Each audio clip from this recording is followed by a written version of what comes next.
அன்பார்ந்த creativity YouTube channel பார்வையாளர்களுக்கு அஸ்ஸலாமு அலைக்கும் வரஹ்மத்துல்லாஹி வபரகாத்துஹு. உங்கள் அனைவர் மீது சாந்தியும் சமாதானமும் என்றும் நிலவட்டுமாக. ஃபாத்திமா சபரிமாலா இந்த சபரிமாலாவாக இருக்கும்போது பெண்களுக்காக அனைத்து மத பெண்களுக்காக குரல் கொடுத்து வந்த இந்த சபரிமாலா அவர்கள் இஸ்லாத்தை ஏற்று ஃபாத்திமா சபரிமாலாவாக இன்று இஸ்லாமிய பெண்களுக்கும் சேர்த்து எல்லா பெண்களுக்கும் பெண்கள் இனத்திற்கே குரல் கொடுத்து வருவது எல்லோரும் அறிந்தது.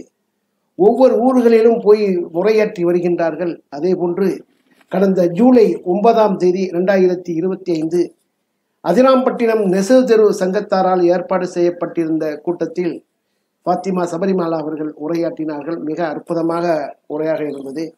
எங்கு பார்த்தாலும் பெண்கள் கூட்டம், 3 பக்கங்களின் பெண்கள் கூட்டம் அமர்ந்து இறுதி வரை இந்த உரையாற்றலை ஃபாத்திமா சபரிமாலாவின் உரையை கேட்டு இறுதி வரை அவர்களிடம் விடைபெற்று தான் சென்றார்கள்.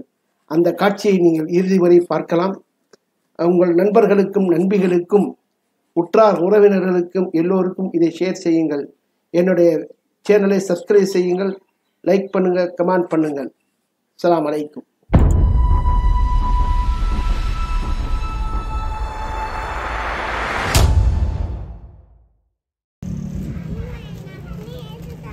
அஸ்ஸலாமு அலைக்கும் வரஹ்மத்துல்லாஹி வபரகாத்துஹு. இறைவன் மிகப்பெரியவன்.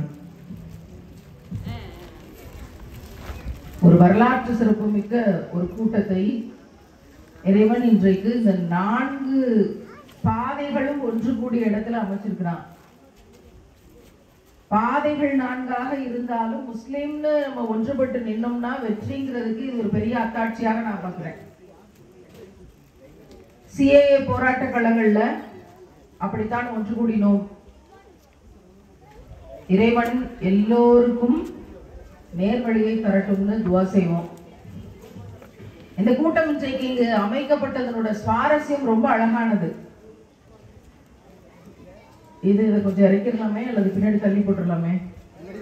ஆமா, பின்னாடி தள்ளி போட்டுருங்களேன். இந்த கூட்டம் இன்னைக்கு இங்க எப்படி அமைஞ்சிச்சு அப்படிங்கிற விஷயம் ரொம்ப சுவாரஸ்யமானது. ஒவ்வொரு ஊராக மேக்கப் பிரேக்கப் அப்படிங்கிற இந்த பரப்புரையை கொண்டு செலுத்தி கொண்டிருக்கிறோம். அலங்காரத்தை வெளியில் காட்டாதீர்கள் என்று திருமறையில் திருக்குர்ஆனில் இறைவன் சொன்ன கட்டளையை நம்ம எப்படியாவது ஃபாலோ பண்ணணும். அதை மீறக்கூடிய கூட்டத்துக்கு ஒரு விழிப்புணர்வை கண்டிப்பாக ஏற்படுத்தணும். இதை தடுக்கிறதுக்கான வேலையை செய்யணும் அப்படின்னு இந்த பரப்புரையை நம்ம தொடங்குறோம். அப்படி தொடங்கும் போது இன்றைக்கு அல்ஹம்துலில்லாஹ் எல்லா புகழும் இறைவனுக்கு தான் 12வது நாள் கூட்டம். ஒவ்வொரு ஊராக பயணப்பட்டு இந்த கூட்டங்களை நம்ம கொண்டு செல்கிறோம். அல்லாஹ்வின் மீது நம்பிக்கை கொண்ட நல்லடியார்கள் கூட்டங்களை ஆர்கனைஸ் பண்றாங்க. அப்ப அதிராம்பட்டினத்துல ஆர்கனைஸ் பண்ணுங்களேன் அப்படின்னு சொல்லும் போது எந்த இடத்துல இடம் கிடைக்கல, எல்லாம் பிஸியா இருக்காங்க. எல்லாருக்குமே பரபரப்பான வேலைகள் இருக்கு. நம்மளால பல இடங்கள்ல ஆர்கனைஸ் பண்ண முடியல.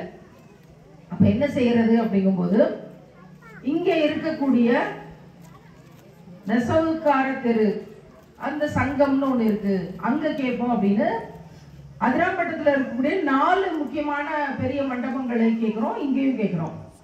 அப்போ இங்க கேட்கும் போது இவங்க என்ன சொல்றாங்கன்னா, சுபஹானல்லாஹ், அந்த பேர் எனக்கு மனப்படமா தெரியல, மா ஆதினுல் ஹசனாத்தில் இஸ்லாமிய சங்கம், அல்ஹம்துலில்லாஹ். அந்த நிர்வாகிகள் என்ன சொல்றாங்க அப்படின்னா, இப்ப ஃபாத்திமா சபரிமாலா வர்றாங்க, இதுதான் தலைப்பு அப்படின்னு சொன்ன உடனேயும், இல்ல நீங்க இந்த கூட்டத்துக்கு இந்த கட்டடத்துக்கு நீங்க பணம் தர தேவையில்லை, நீங்க நாங்களே இதை எடுத்து செய்யறோம் அப்படின்னு வாலண்டியரா பொறுப்பேற்கிறாங்க. சுபஹானல்லாஹ்.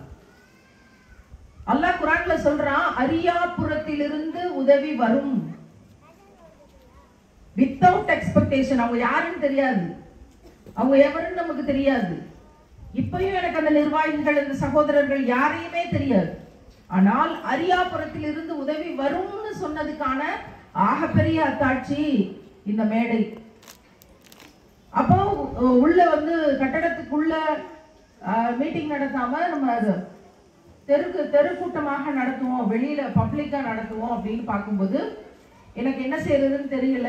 சரி, அல்லாஹ் என்ன நாடுறானோ அது நடக்கட்டும் அப்படின்னு. சுபஹானல்லாஹ், ஒரு 200 சகோதரிகள் வந்துட்டா நல்லா இருக்குமே அப்படின்னு எதிர்பார்த்து இந்த கூட்டங்களுடைய முயற்சி தொடங்குச்சு. ஆயிரக்கணக்கான சகோதரிகள் வந்திருக்கிறது அல்லாஹ்வினுடைய ஏற்பாடு அப்படிங்கிறத நம்ம வந்து ஒத்துக்கிட்டாங்க. நம்ம நினைச்ச மாத்திரத்துல அல்லாஹ்வுக்காக ஒன்று கூடுற ஒரு கூட்டத்துல நம்மளால நுழைஞ்சிட முடியாது. அது எவ்வளவு பெரிய மகத்துவமானதுன்னா, சும்மா போய் வேடிக்கை பார்த்துட்டு வருவோம்னு யாராவது வந்தா கூட அவங்க பாவங்களையும் மன்னிச்சு வந்திருக்கக்கூடிய நல்லடியார்களின் பொருட்டு அவங்களுக்கும் சொர்க்கம் கிடைக்குது அப்படிங்கிறத நம்பக்கூடியவர்கள் நாம். இது அல்லாஹ் டிக்ளேர் பண்ணி கொடுத்திருக்கிற விஷயம்.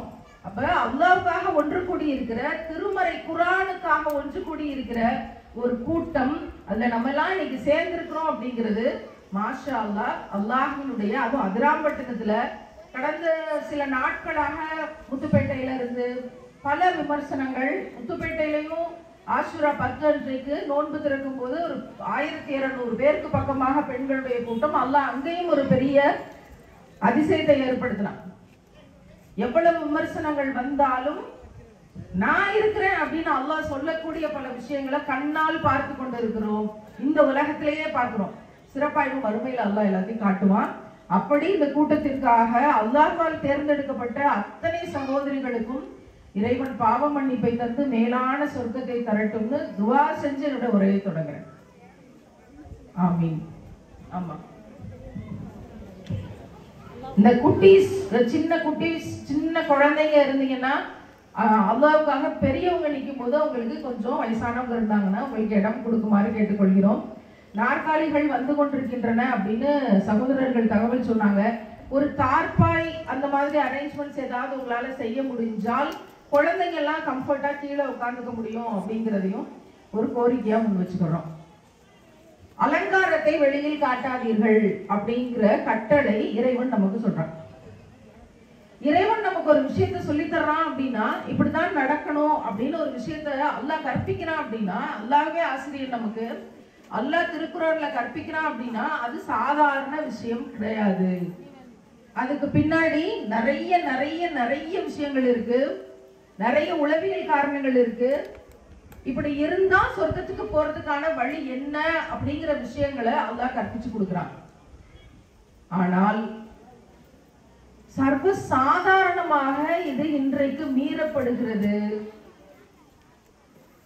பிரைடல் மேக்கப் அப்படிங்கிற பேர்ல திருமணங்கள் நடக்கும்போது அலங்காரத்தை வெளியில் காட்டுறதுங்கிற விஷயம் சர்வ சாதாரணமாக மீறப்படுது. நான் அதிராம்பட்டினம் வந்த உடனே கேட்ட கேள்வி என்ன தெரியுமா? பிரைடல் மேக்கப் பண்ணக்கூடிய கடைகள் இங்கு உண்டா? பிரைடல் மேக்கப் பண்ணக்கூடிய ஆர்டிஸ்ட்கள் அதிராம்பட்டத்துல இருக்காங்களா? அப்படியான பிள்ளைகள் இருக்காங்களா? அப்படிங்கிறதா என்னோட முதல் கேள்வி. அதுக்கான பெரும்பான்மை பதிலா வந்தது என்னன்னா, வெளியூர்ல இருந்து வந்து இங்க மேக்கப் பண்றாங்க, வெளியூர்ல இருந்து இங்க வந்து சில கேலரி அப்படிங்கிற பெயர்கள் எல்லாம் இருக்கக்கூடியவங்க, அன்னை ஆயிஷாவுடைய பெயரை வச்சிருக்கக்கூடியவங்க, அப்படியான பெயர்ல இயங்கக்கூடியவங்க வந்து மேக்கப் பண்றாங்க. அப்படி நம்ம ஊர் பிள்ளையினுடைய ஒருத்தவங்களோட படத்தை கொண்ட தனியா, மூக்கு தனியா, கழுத்து தனியா, பார்ட்டாக போட்டோ எடுத்து அவங்களோட இன்ஸ்டாகிராம்லயும் யூடியூப்லயும் போஸ்ட் பண்ணிட்டாங்க. நான் பண்ண அலங்காரத்தை பாத்தீங்களா? நீங்களும் இதே மாதிரி அலங்காரம் பண்றதுக்கு என்ன புக் பண்ணுங்க. ஒரு அலங்காரம் பண்ணி ஒரு மணப்பெண்ணை தயாரிக்கிறதுக்கு 50,000 ரூபாய், 30,000 ரூபாய், 1,00,000 ரூபாய் அப்படின்னு கூவி கூவி இவர்கள் பணக்காரர்களாக ஆகிறதுக்கு, இவங்க காசு சம்பாதிக்கிறதுக்கு நம்ம வீட்டு பிள்ளையினுடைய பார்ட்டாக படங்களை எடுத்து இவங்க ரிலீஸ் பண்றாங்க அப்படின்னா, இதெல்லாம் இந்த பிள்ளைகளுக்கு தெரியுமா? அனுமதி கொடுத்து தான் வெளியிடுறாங்களா இல்ல தெரியாதாங்கிற விஷயம் நமக்கு தெரியல. நாங்க விசாரிக்கிற வரைக்கும் சில பேர் அனுமதி கொடுத்து தான் வெளியிடுறாங்க, ஆனால் பல பேருக்கு இது தெரியறது இல்ல. இதனால என்ன அப்படின்னு பிள்ளைகள் இன்னைக்கு கடந்து போக ஆரம்பிச்சிட்டாங்க. அந்த மேக்கப் செய்ய வரக்கூடிய அந்த அக்காமார்கள் இருக்காங்கல்ல, அவங்க இவங்களுக்கு பெரிய தேவதைகள் போல கண்ணுக்கு தெரியுறாங்க. ஏன்னா அவளோட பிக் டேயா, அந்த பிக் டேல அவ பெரிய அலங்காரம் பண்ணி கொடுக்குறாளாம். அப்படி அலங்காரம் பண்ணி கொடுக்கும்போது அந்த அலங்காரம் பண்ண வர்றவ வந்து ஒரு பெரிய தேவதை மாதிரி இவ கண்ணுக்கு, ஒருவேளை இறை தூதர் மாதிரி கண்ணுக்கு தெரியுறாங்க போல. அதனால எல்லா போட்டோவையும் கொடுத்து சிறப்பா போடுங்க, அதை பத்தி எனக்கு ஒன்றும் பிரச்சனை இல்லைன்னா அனுமதியும் தருகிறார்கள். இதுக்கு பெற்றோர்கள் எப்படி அனுமதி தர்றாங்கன்றதே எனக்கு வந்து இப்ப வரைக்கும் அந்த டவுட் இருக்கு. எப்படி பேரண்ட்ஸ் எப்படி அனுமதி தர்றாங்க? பிள்ளைகள் ஊருக்குள்ள ஹிஜாபோட இருக்காங்க, ஒரு மதரசாவுக்கு போனா கூட நோஸ் பீஸோட ஹிஜாபோட தான் போடுறாங்க, ரொம்ப பேணுதலா இருக்கிறாங்க. இப்படியான பிள்ளைகளோட போட்டோ சர்வ அலங்காரத்தோட, அது லெஹங்கா போட்டுக்கிட்டு பட்டு சேலை கட்டிக்கிட்டு ஃபுல்லா ஸ்டோன் ஒர்க்கோட, ஒரு கொசுவல தலைக்கு துணி போடுற ஒரு கொசுவல துணி ஒன்று இருக்கும், பிரைடல் துப்பட்டா. கமெண்ட்ல ஒருத்த கேட்டிருக்கான் காதி துப்பட்டா அப்படின்னு. அதுக்கு பேரு பிரைடல் துப்பட்டா, கொசுவல துப்பட்டா, ஃபுல் ஆஃப் ஸ்டோன்ஸ், ஜிகு ஜிகு ஜிகு ஜிகுன்னு இருக்கும், ரொம்ப காஸ்ட்லியான துப்பட்டா. அதுல கூவி கூவி விக்கிறது யாருன்னா அன்னை ஆயிஷாவின் பேர் தாங்கி அந்த புள்ளதான். இந்த துப்பட்டா இது இப்படி இருக்கு, இது இவ்வளவு டிசைன் இருக்கு, அது ஒரு பெண் போல இருக்க ஒரு பொம்மை மேல போத்தி விட்டு அவ்வளவு கூவி கூவி விக்கிறது. நரகத்துக்கு வாங்க, நரகத்துக்கு வாங்க, நான் கூட்டிட்டு போறேன் அப்படின்னு கூவி கூவி விக்கிறது யாருடைய பெயர் தாங்கிய பிள்ளைகளாக இருக்கிறாங்கன்னு நமக்கு அதிகமா வலிக்குது. இப்ப அந்த வீட்டுல இருக்கக்கூடிய இதை வச்செல்லாம் நம்ம நேரடியா எதிர்க்கிறோம், சொல்றோம்.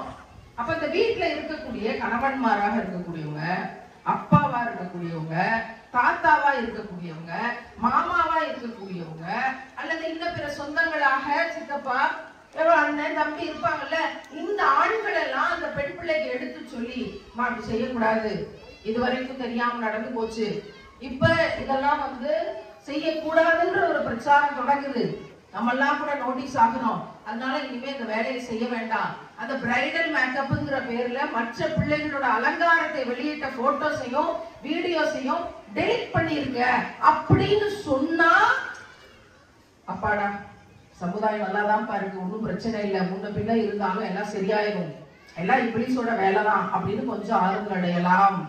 ஆனா சண்டைக்கு வர்ற ஆட்கள் இவங்கதான். மொத்தம் ஆனா போன போட்டு எப்படி உங்களுக்கு யார் இந்த அதிகாரத்தை கொடுத்தது, எப்படி நீங்க எடுத்து இதை போடலாம், சண்டைக்கு வந்து அதுக்கான பெரிய போர்க்குரலாக அந்த பிள்ளைகளுக்கு பாதுகாப்பு தரக்கூடிய அவங்களாக அந்த வீட்டு ஆண் பிள்ளைகள் இருக்காங்க அப்படின்னா ரொம்ப ஆச்சரியமா இருக்கு. இம்மைக்கு தானே, இந்த உலகத்துக்கு தானே இந்த கூச்சல் கூப்பாடெல்லாம், கபர்னு ஒண்ணு வரவே வராதா நமக்கு, மறுமை என்ற ஒரு நாள் வரவே வராதா? அப்படி நம்பிக்கை இல்லாதவர்கள் எப்படி நம்ம முஸ்லீமா இருக்கிறது? அப்போ இன்னைக்கு இந்த கல்ச்சர் கிட்டத்தட்ட 10 வருஷமா ரொம்ப அதிகமாயிடுச்சு.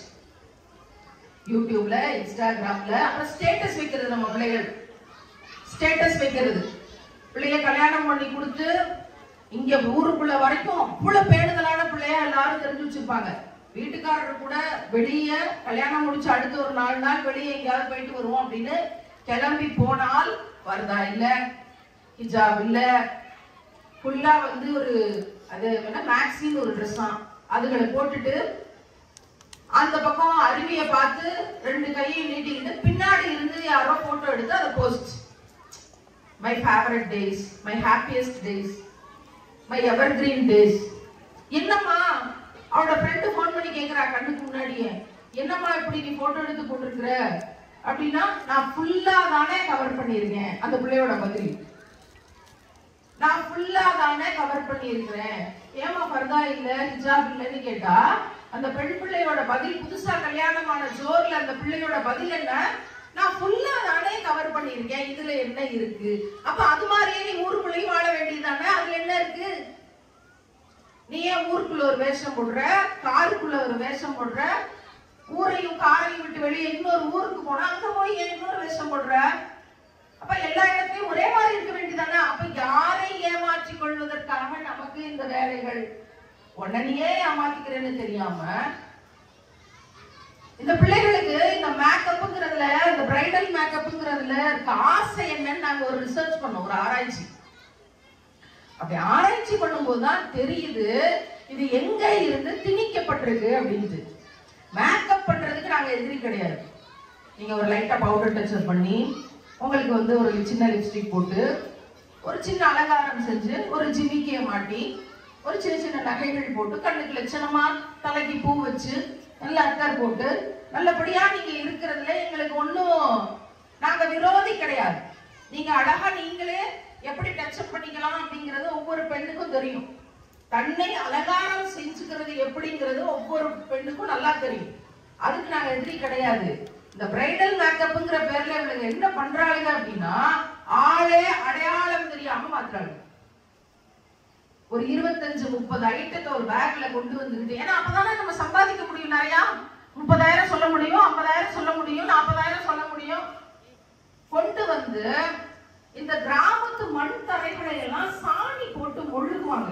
மேடு பள்ளம் தெரியக்கூடாது, அங்கங்க கல்லெல்லாம் இருக்கும் தூக்கிட்டு நிற்கும், அதெல்லாம் தெரியக்கூடாது அப்படின்னு சாணி போட்டு மொழுகி படபடன்னு ஆக்குவாங்க. அதே மாதிரி இந்த பிள்ளைகளை பூசி மெழுகி படபடன்னு ஆக்குது. 25 கிரீம்களை முகத்துல தடவுறது. அதுல குறிப்பா அந்த கண் இமைகளுக்கு மேல மட்டும் ரோஸ் கலர்ல ஏதோ தடவுறதான், ஜிகுனாவை தடவுறதான். கண் இப்படி மூடி இப்படி திறந்தா பேய பாக்குற மாதிரி இருக்கு. உண்மையாவே ரொம்ப பயமாக இருக்கு இந்த கண்ணுக்கு இவங்க பண்ற மேக்கப்ங்கிற கூத்துக்கள். அதுல ரொம்ப ஹைலைட்டான விஷயம் என்னன்னா, டூப்ளிகேட் இமைகளை ஒட்டுகிறார்கள். டூப்ளிகேட் இமைகள். ஏன்னா இறைவன் படைச்ச இமை உங்களுக்கு பத்தல, அது அழகா இல்ல, அது உங்களுக்கு போதுமானதாக இல்ல, அதனால டூப்ளிகேட் இமையை ஒட்டுறாங்க. அப்படி கண்ணை திறந்து பார்த்தாங்க அப்படின்னா அப்படி கண்ணு வளைவா இருக்கு இமைகள். அது ரொம்ப அழகா இருக்கான். அந்த கண்ணை மட்டும் க்ளோஸ்அப்ல வீடியோ எடுத்து போட்டோ எடுத்து அதை போஸ்ட் போடுறது. நரக நெருப்பை தேடிக்கொள்ளக்கூடிய வேலை இறைவன் திருக்குறான்ல சொல்றான். என்னுடைய படைப்பு எப்படி இருக்கோ அதை நிரந்தரமாகவோ தற்காலிகமாகவோ எவனாவது மாத்த முயற்சி பண்றான்னா அது நரகத்துக்கு எரிஞ்சு கொண்டிருக்க நெருப்புக்கு விறக சேர்க்கிற வேலை. எப்படி பச்சை குத்தக்கூடாது அப்படிங்கிறது ஒரு நிரந்தரமான ஒரு விஷயம், அதை அழிக்க முடியாது. இறைவன் படைச்ச உடம்புல ஒரு நிரந்தரமான மாற்றம் அப்படிங்கிறது பச்சை குத்துறது. அது மாதிரிதான் ஒட்டுமுடி விவகாரம். இறைவன் படைச்சிருக்கிற ஒரு விஷயத்துல ஒரு தற்காலிகமான மாற்றத்தை, இல்லாததை இருக்கிற மாதிரி காமிக்கிறது. அந்த மாயவித்தையை ஏன் செய்றீங்க, அது செய்யாதீங்கன்னு இஸ்லாம் தடுக்குது. அதை காமிச்சு யார மயக்க வேண்டி இருக்கு? கட்டிய கணவனுக்கு கூட அனுமதி இல்ல ஒட்டுமுடி வைக்க சொல்லி சொன்னான். ஹதீதுகள் அப்படிதான் சொல்லுது. அதை நம்பக்கூடியவங்க முஸ்லிம்கள். அப்ப இந்த டூப்ளிகேட் இமைகள் அப்படிங்கிற விஷயம் எல்லாம் இந்த பிரைடல் மேக்கப்ல சர்வசாதாரணமாயிருது. ஆள் யாருன்னு தெரியல. பிள்ளைக்கு சாப்பாடு ஊட்டி விடலாம்னு வந்தா பெத்த தாய்க்கே பிள்ளை அடையாளம் தெரிய மாட்டேங்குது. அவ்வளவு தூரம் மேக்கப் பண்ணி விட்டு எங்க பிள்ளை எங்கன்னு அவ தேடுறா. நான் தாமா அவன் மக அப்படின்னு சொல்ல வேண்டி இருக்கு. ஐயோ என்னடா இப்படி அடையாளம் தெரியாம போயிடுச்சு அப்படின்னு திகச்சு போய் இப்ப இன்னும் கொஞ்சம் கூடுதலா பணக்காரங்களா இருந்தாங்கன்னா அந்த பெத்த தாய்க்கும் மேக்கப் உட்காருங்க, உங்களுக்கு டச்சப் பட்டி டிங்கரிங் எல்லாம் பார்த்து அவங்களுக்கு டூப்ளிகேட் இமைகளை ஒட்டி விட்டு அவங்களுக்கு கொஞ்சம் மேக்கப்களை பண்ணி விட்டு அப்புறம் சொந்தக்காரங்களுக்கு எல்லாருக்கும் ஒரு மேக்கப், அதுக்கெல்லாம் கூடுதல் பில்லு. நரகத்துக்கு பில் போடுகிறார்கள். இது தெரியாம இந்த பிரைடல் மேக்கப் ஆர்டிஸ்டுகளுக்கு இந்த போட்டோக்களை வீடியோக்களை யாராவது இதுக்கு முன்னாடி கொடுத்துருக்கீங்கன்னா இம்மீடியட்டா போன் பண்ணி டெலீட் பண்ண சொல்லுங்க. இனிமே எந்த பெண்ணுடைய படத்தையும் வீடியோவையும் எடுத்து போடாதீங்கன்னு தாவா செய்யுங்க. அதுல ஒரு ஊர்ல இருந்து ஒரு பிள்ளை, நாங்க என்ன பண்ணோம் அப்படின்னா, நீங்க இவ்வளவு துணிச்சலா வேலை செய்றீங்கன்னா நாங்க அல்லாஹ்க்காக வேலை செய்யறோம், எங்களுக்கு துணிச்சல் இருக்காதான்ட்டு ஒரு 4-5 ஊர்கள்ல இருந்து செலக்ட் பண்ணி ஒரு 10 பேஜஸ்ல இருந்து எடுத்து 10 ஊர்களுடைய இவங்க போட்டிருக்க படங்கள்ல ஒரு 4-5 எடுத்து ரிலீஸ் பண்ணோம். 1 மணி நேரம் ரிலீஸ் பண்ணி விட்டோம். உங்களுக்கு யார் இந்த தைரியத்தை கொடுத்தது, உங்களுக்கு யார் இந்த அதிகாரத்தை கொடுத்தது, உங்களுக்கு யாருன்னு எல்லா இடத்துலயும் ஒரே கூப்பாடு. 1 மணி நேரத்தில் நாங்க எல்லாத்தையும் டெலிட் பண்ணோம். அந்த 1 மணி நேர வேலைக்கு பெரிய அளவிலான தாக்கம் தமிழ்நாடு முழுவதும் எதிரொலிக்குது. அப்ப நான் திருப்பி கேட்டேன், அல்லாஹ் இதை தடை செய்திருக்கும் போது, படைத்த இறைவன் இதை தடுத்திருக்கும் போது உங்களுக்கு யார் இந்த அதிகாரத்தை கொடுத்து? இந்த ஊர் பிள்ளைகளோட படத்தை எல்லாம் போட்டு வீடியோ எடுத்து பிளாக் போட்டு உங்களையே நீங்க அலங்காரம் பண்ணி வெளிக்காட்டுறதுக்கு இஸ்லாமிய பிள்ளைகளுக்கு உங்களுக்கு யார் இந்த அதிகாரத்தை கொடுத்தது அப்படின்னு கேட்டேன். அவங்கள்ட்ட பதில் எதுவும் கிடையாது. எந்த பதிலும் அவங்களுக்கு கிடையாது. ஆனா அவங்க செய்யக்கூடிய இந்த வேலைகள், இதனோட தன்மைகள், இதுக்கு பின்னாடி இருக்கிறது காசு மட்டும்தான். ஆனால் இதுக்காக நம்ம போய் இந்த மேக்கப் அப்படிங்கிற கல்ச்சருக்குள்ள போய் நம்முடைய ஈமானை இழக்கிற சகோதரிகள், அதுக்கு வழிபடுற அம்மாமார்கள், ஆண்களுக்கு இந்த தகவல் எல்லாம் தெரியறது இல்லைங்க. ஏன்னா நிக்காஹ் அப்படின்னா ஆண்கள் தனியா பெண்கள் தனியா இருந்துடுறாங்களா? அவங்க போறாங்க, பள்ளிவாசல்ல கையெழுத்து போடுறாங்க, வந்துடுறாங்க, அவ்வளவுதான். அவங்களுக்கான அதிகபட்ச வேலை வந்து சாப்பாடு. அதுதான் அவங்களுக்கான அதிகபட்ச பரபரப்பு கல்யாணத்துல. இந்த வேலையை செய்கிற ஆட்கள் யார் தெரியுங்களா? இந்த வேலையை செய்யறது, இதுக்கு தூண்டுறது, இதுக்கு அனுமதிக்கிறது, அடடான்னு இதை போட்டோ எடுத்து பறைக்குன்றது, போட்டோ எடுக்காதீங்கன்னு கல்யாண புள்ள கதர்னா கூட துப்பட்டிக்கு உள்ள ஒளிச்சு ஓட வச்சுக்கிட்டு இப்படி போட்டோ எடுத்து பறைக்குன்றது. அங்க இருந்து ஃப்ரெண்டு போன் பண்ணி சொல்றாங்க, அடியே போட்டோவை நான் பாத்துட்டேன்டி அப்படின்னு. இவளுக்கு பகீர்னு சொந்தக்காரங்களை மட்டும்தானே உள்ள விட்டோம் அப்படின்னு. இப்ப சொந்தக்காரங்களுக்குள்ளேயே இப்ளீஸ்கள் இருந்தா இதுக்கு என்ன சொந்தக்காரங்க? இதுக்கான தண்டனை என்ன தெரியுமா?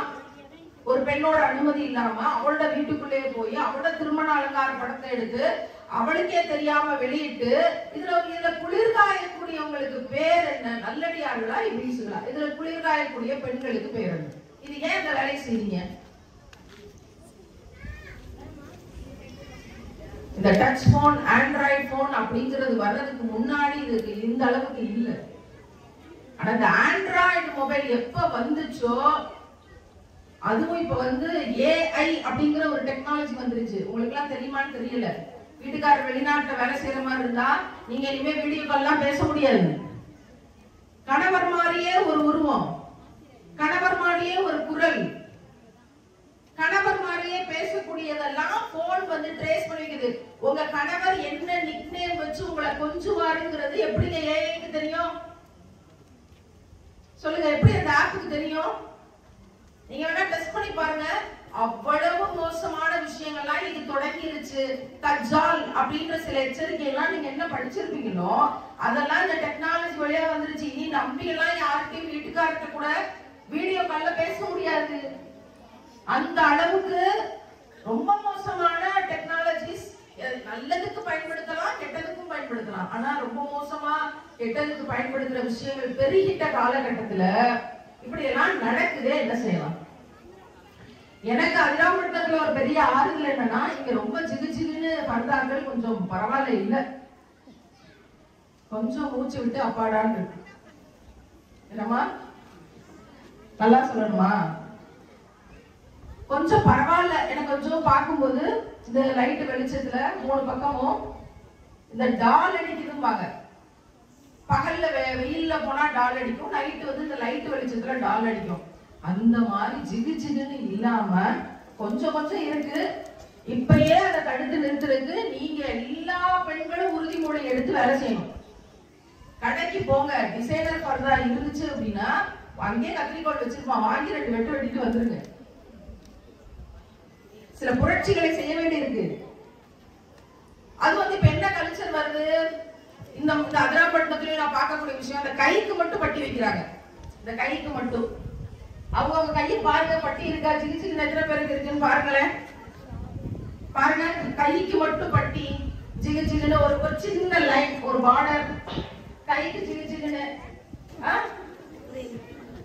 என்ன சொல்றாங்க?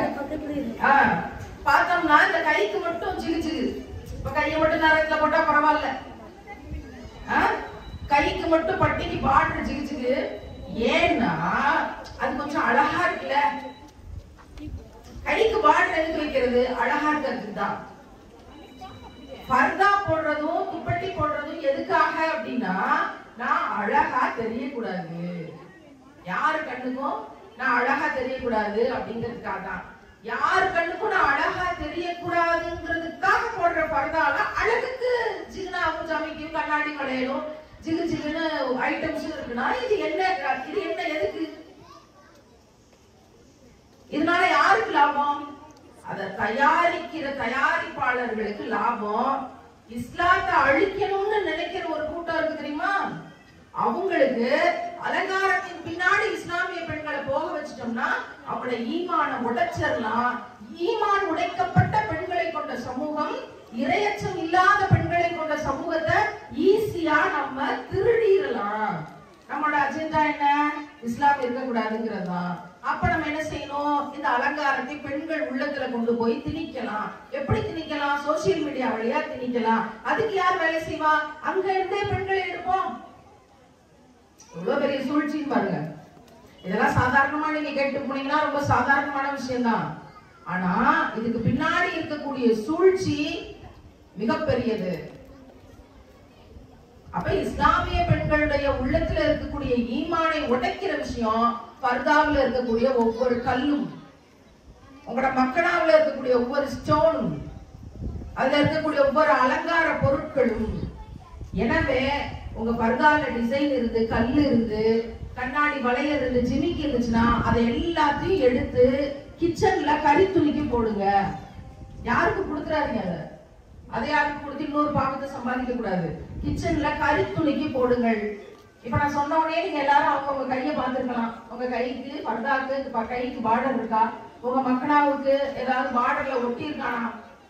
நம்ம தவறுங்கிறத தாண்டி தயாரிப்பாளர்கள், அஜெண்டாவை உருவாக்கியவர்கள் திணிச்சு வச்சிருக்காங்க. டைம் இருக்கு, இன்னமும் திருந்துறதுக்கு டைம் இருக்கு, மாறுறதுக்கு டைம் இருக்கு. நாளையில இருந்து அதை நம்ம மாத்திக்கலாம். என்ன சொல்றீங்க? சொல்லுங்க, என்ன சொல்றீங்க? சத்தமா சொல்லுங்களேன். கேட்கல. இன்ஷா அல்லாஹ் மாறுவோம், மாத்துவோம். ஒரு பிள்ளைய கூட நம்ம அந்த பரிதவிப்புக்கு விட்டுறக்கூடாது. நாளைக்கு என்ன செய்வா? இன்னொரு 10 வருஷம் கழிச்சு என்ன செய்வா? கபர்ல என்ன செய்வா? மறுமையில என்ன செய்வா? என்ன செய்வான்? இதுல ரொம்ப பெரிய விஷயம், ரொம்ப ஹைலைட்டான விஷயம்னு சொல்லணும்னா வீடியோ எடுக்கிற கல்ச்சர். கல்யாணத்துல, உங்க ஊர் கல்யாணத்துல அப்படி வீடியோ எடுக்கிறாங்களா? வீடியோ எடுக்கிறாங்களாமா? இல்லையா? இருக்கா இல்லையா? ஆமானா இருக்குன்றவங்கள கை தூக்க பாப்போம். ஆமா, கல்யாணத்துல வீடியோ எடுக்கிறாங்க அப்படின்னு லைட்டா கை தூக்குங்க. இந்த பக்கம் எடுக்கிறாங்க, ரைட்டு. இங்க இந்த பக்கம் வீடியோ எடுக்கிறாங்கன்றவங்கள கை தூக்குங்களேன். ஓகே, இந்த பக்கம் ரைட். ஓகே, இப்பதான் தலை காட்டுது.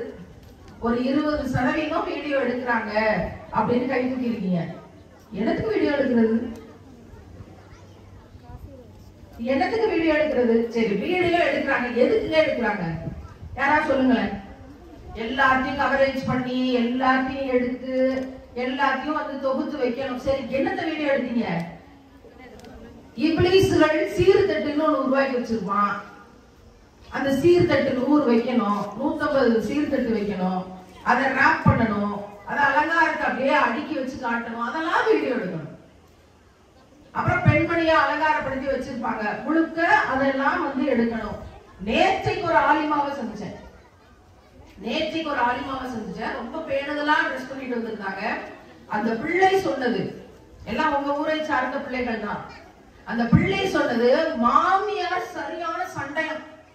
என்னன்னு சண்டை? நீ ஏன் இதுக்கு ஒத்துக்க மாட்டேங்கிற? நீ ஏன் வீடியோ எடுக்கிறதுக்கு ஒத்துக்க மாட்டேங்கிற? நாங்க வீடியோ எடுப்போம், நீ வந்து பர்தா இல்லாம உட்காரணும், அதுதான் எங்க கலாச்சாரம்.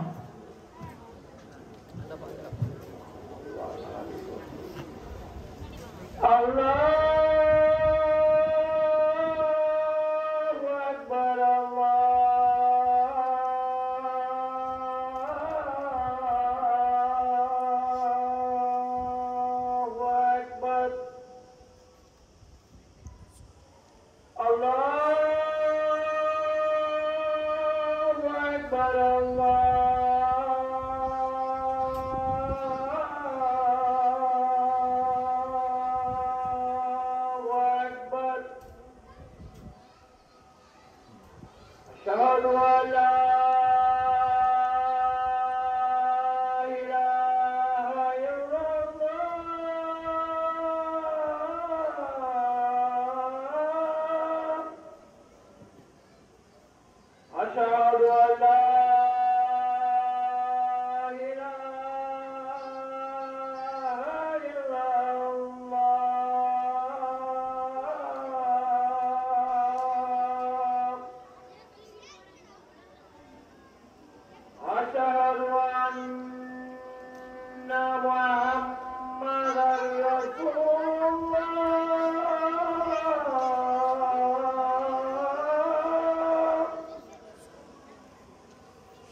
وأشهد أن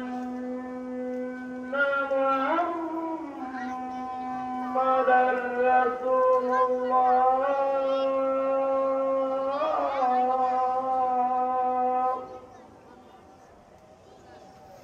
حي على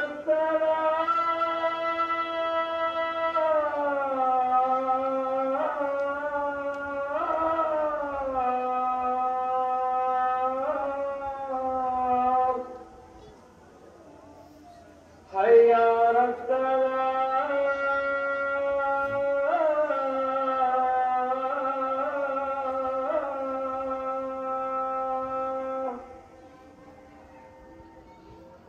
حي على الفلاح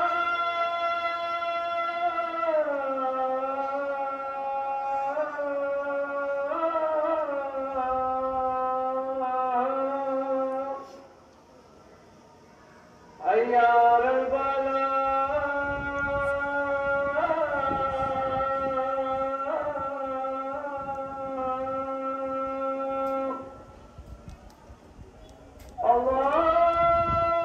الله أكبر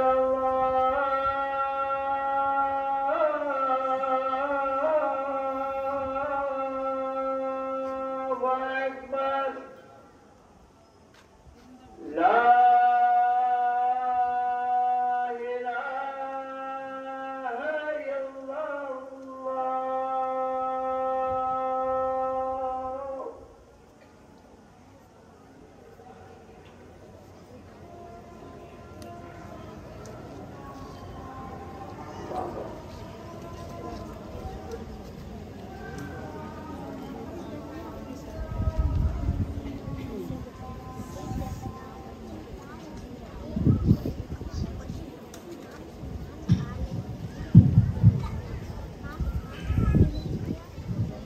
அல்ஹம்துலில்லாஹ்.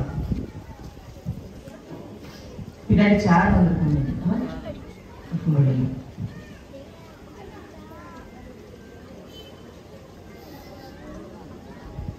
எப்படி மக்கள் போவாங்க சேருக்கு அப்படின்னா பின்னாடி போயிடலாமா? அங்க நிக்கிறாங்களோ? அல்ஹம்துலில்லாஹ். சுத்தி வருமோ? சுபஹானல்லாஹ். இறைவன் மிகப்பெரியவன். இந்த பாங்குல முஹம்மது ரசூலுல்லாஹ்னு சொல்லும்போது அந்த பச்சை கூபாவுக்கு பக்கத்துல நின்று என் உயிரிருக்கும் கடைசி நொடி வரைக்கும் நபிகள் காட்டிய பெண்ணியம்தான் உலகம் முழுக்க இருக்கிற எல்லா பெண்களுக்கும் பெண் விடுதலைக்கான வழி அப்படிங்கிறத நான் தொடர்ந்து பரப்புரை செய்து கொண்டே மரணிப்பேன் என்று நான் உறுதிமொழி தருகிறேன் அப்படின்னு நான் உயிரினும் மேலாக நேசிக்கும் முத்தமிழ் நபிகள் நாயகம் ஸல்லல்லாஹு அலைஹி வஸல்லம் அவர்கள்ட்ட ஹுதைபியா உடன்படிக்கை அப்படிங்கறதெல்லாம் அந்த இடங்களை எல்லாம் நேர்ல போய் பார்த்துட்டு அங்க இருந்து உறுதிமொழி கொடுத்துட்டு வந்த சம்பவத்தை இப்ப யோசிக்கும் போது யாருதான் அந்த உறுதிமொழியின் பொருட்டு தானே இங்க எல்லாம் உட்கார்ந்து இப்படி இந்த விஷயங்களை பேசிட்டு இருக்கோம், கத்திக்கிட்டு இருக்கோம், கதறிக்கிட்டு இருக்கிறோம். இந்த பெண்கள் எல்லாம் நேர்வழி பெற்று சொர்க்கத்துக்கு செல்லணுங்கிறதுக்காக தானே அன்னைக்கு நீங்க கதறி கதறி அழுதீங்க. உங்கள் தாடி நடைய நடைய அழுதுகளே. பெண் பிள்ளைகள் உயிரோடு புதைக்கப்படக்கூடாது அப்படிப்பட்ட சம்பவங்களை கேட்டு தாடி நடைய நடைய அழுதீர்களே. இந்த மக்களால் நடைய நடைய நாங்க என்னைக்காவது அழுதுருக்கிறோமா? இறைவன் மிகப்பெரியவன். இப்படி ஒரு தலைவரை நமக்கு தந்திருக்கிறான் அப்படின்னா அல்லாஹ்வுக்கு தான் எல்லா புகழும். நீங்க உலகம் எல்லாம் எப்படி உருண்டு பெருண்டு தேடினாலும் இப்படி ஒரு தலைவரை எங்கேயும் கண்டுபிடிக்க முடியாது. சுப்ஹானல்லாஹ்.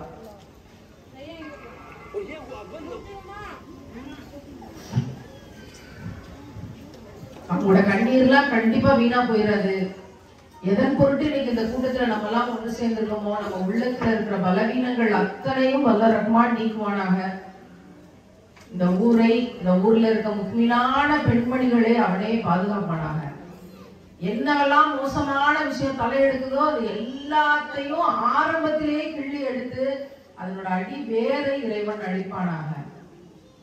ஒவ்வொரு சுஜூதையும் துவா செய்யுங்க. ஏன்னா நம்ம நினைக்கிற அளவுக்கு ஆபத்து இல்ல, ரொம்ப மோசமாக போய் கொண்டிருக்கு, ரொம்ப மோசமா போயிட்டு இருக்கு. ஏன்னா போன் வந்து நம்ம பிள்ளைய கைக்கு வந்துச்சு பாத்தீங்களா, நினைக்கலாம் ஒரு விதமான கட்டுக்கோப்புல நம்ம ஊரை நம்ம வச்சிருக்கிறோம்னு. கிடையாது. நம்ம பிள்ளைகள் கைக்கு போன் வந்துருச்சு. ஆண்ட்ராய்டு போன் வழியாக, எல்லா ரீல்ஸ் வழியாக, எல்லா ஷார்ட்ஸ் வழியாக சர்வ சாதாரணமாக ஆசையை விதைக்கிறார்கள். இந்த வீடியோ எடுக்கிற கல்ச்சருக்கு பின்னாடி அந்த மாமியார் சண்டை போடுறாங்க. என்ன நீ வந்து ஒத்துக்க மாட்டேங்கிற, நம்ம குடும்பத்துல இப்படித்தான் வீடியோ எடுப்போம். வீடியோ எடுக்கிறதுக்கு யாரை கூப்பிடுறாங்க தெரியுமா? ஒரு மாற்று சமூகத்து சகோதரரை கூப்பிடுறாங்க. அந்த ஆண் வந்து நின்று இத்தனை நாள் நீங்க எதை பேணுதலா மறைச்சு வச்சீங்களோ அது எல்லாத்தையும் வீடியோ எடுக்கிறான். அவன் கண்ணால் பார்க்கிறான், கேமரா கண்ணால் பார்க்கல, அவன் கண்ணால் பார்க்கிறான். இதுக்கு தாய் தகப்பன் சம்மதிச்சு சண்டை போடுறீங்கன்னா என்ன இஸ்லாம்? இது எப்படி அனுமதிக்கிறது? என்னத்துக்கு வீடியோ எடுக்கிறது? அதை அப்பப்ப உட்காந்து போட்டு பார்ப்பாங்களா? அந்த ஆளுமா பதில் சொல்றாங்க, அதை அப்பப்ப உட்காந்து போர் அடிக்கும் போது போட்டு பார்த்துட்டுருவாங்க. அப்ப மணப்பெண்ணை விட்டுட்டு எடுக்க வேண்டியதுதானே? நான் எப்படி கேட்டேன்.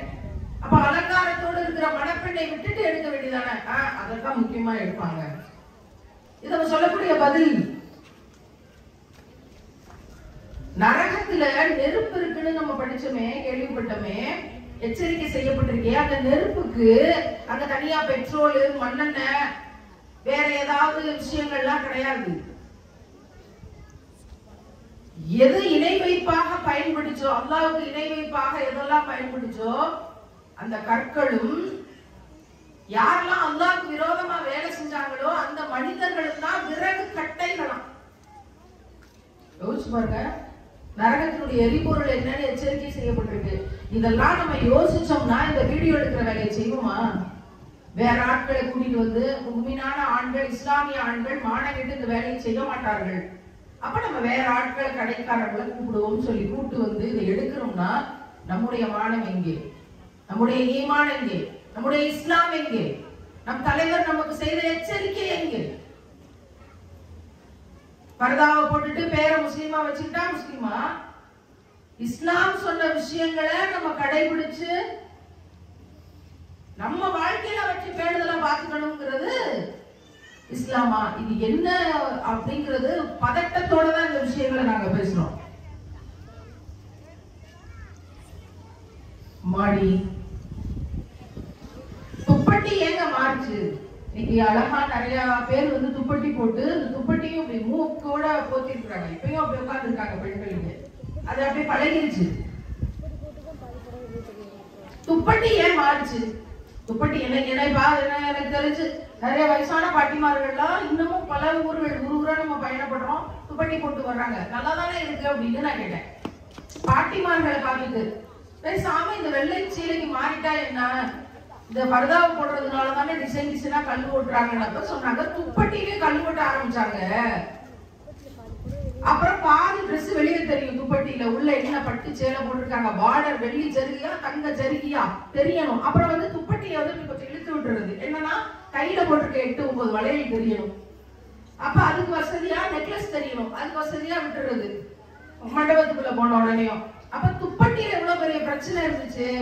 பர்தா கொஞ்சம் எல்லாத்தையும் கவர் பண்றாப்புல இருக்கேன்னா சில நாடுகளை பார்த்து இதை நம்ம எடுத்துக்கிட்டோம் அப்படின்னு ஒரு பெண்மணி சொல்ல, கடைசியில பர்தாவிலையும் ஆப்பு. இனி வேற எந்த விஷயங்கள் இது பர்தாக்கு மாற்றா வந்தாலும் கூட அதுலயும் அலங்காரம் அப்படின்னு கொண்டு வர்றதுக்கு இப்படி சில வேலை செய்வார்கள். நான் புத்திசாலித்தனமா பொழைச்சு நம்ம கபருக்கு வெளிச்சத்தை தேடிக்கொண்டு நம்ம மறுமையில அரிசி நிழலை அடைஞ்சுக்கிறதுக்கு நம்ம தான் பார்த்துக்கணும். இதை பார்த்து வைக்க வேண்டிய வேலை யார் கையில இருக்கு தெரியுமா? பெத்த தாய் கையில இருக்கு. வேற நான் தகப்பனாரெல்லாம் இருக்கு நான் கூப்பிட விரும்பல. பெற்ற தாய் கையில இருக்கு. தாய் சரியா இருந்து அதை கைட் பண்ணி கொடுத்து, நோ மீன்ஸ் நோ, முடியாதா முடியாது. பிள்ளை ஏதாவது அடம் பிடிச்சானா பொழிச்சுன்னு ஒண்ணு வைங்க. அடம் பிடிச்சு இப்படிதான் நான் செய்வேன், இப்படித்தான் போவேன் அப்படின்னு நடந்தாள்னா ஆரம்பத்திலேயே வைங்க. அப்படி வச்சீங்கன்னா சரியா இருக்கும். இதுக்கு காரணம், இதுக்கு அனுமதி கொடுத்து இதை விட்டு என்கரேஜ் பண்ணி கொண்டிருக்கிற அம்மாமார்கள் அப்படிங்கறத நான் எந்த டவுட்டுமே இல்லாம சொல்லிக்கிறேன். இந்த மேக்கப்ங்கிறதுக்கு பின்னாடி போய், இவ்வளவு அலங்காரத்துக்கு பின்னாடி போய், இவ்வளவு பிரைடல் மேக்கப்புக்கு காசு கொடுத்து அந்த போட்டோஸ் அவங்களோட பேஜ்ல வெளியிட்டு அவங்களே ஏதோ பெரிய ஹீரோயின் மாதிரியும் பெரிய செலிபிரிட்டிஸ் விளக்கமார்கள் மாதிரியும் வளர்த்து விட்டுக்கிட்டு என்ன அவார்டு கொடுக்குறாங்க. அவார்டு இதுக்கெல்லாம் தி பெஸ்ட் மேக்கப் ஆர்டிஸ்ட் அப்படின்னு இந்த பிள்ளைகள் வந்து மாஸ்க் மட்டும் போட்டுக்கிட்டு பர்தா போட்டுக்கிட்டு போய் வாங்கி அதை வந்து வெளியிட்டு பல பிள்ளைகள் மாஸ்க் போடுறது கிடையாது, பல பிள்ளைகள் பர்தாவும் போடுறது கிடையாது. பல பிசினஸ் பண்றேன், நான் அம்மிக்கல் விற்கிறேன், ஆட்டோவில் விற்கிறேன், நான் கல்லு ஏதோ சோப் ஸ்டோன்ங்கிற பேர்ல நிறைய வந்திருக்குது.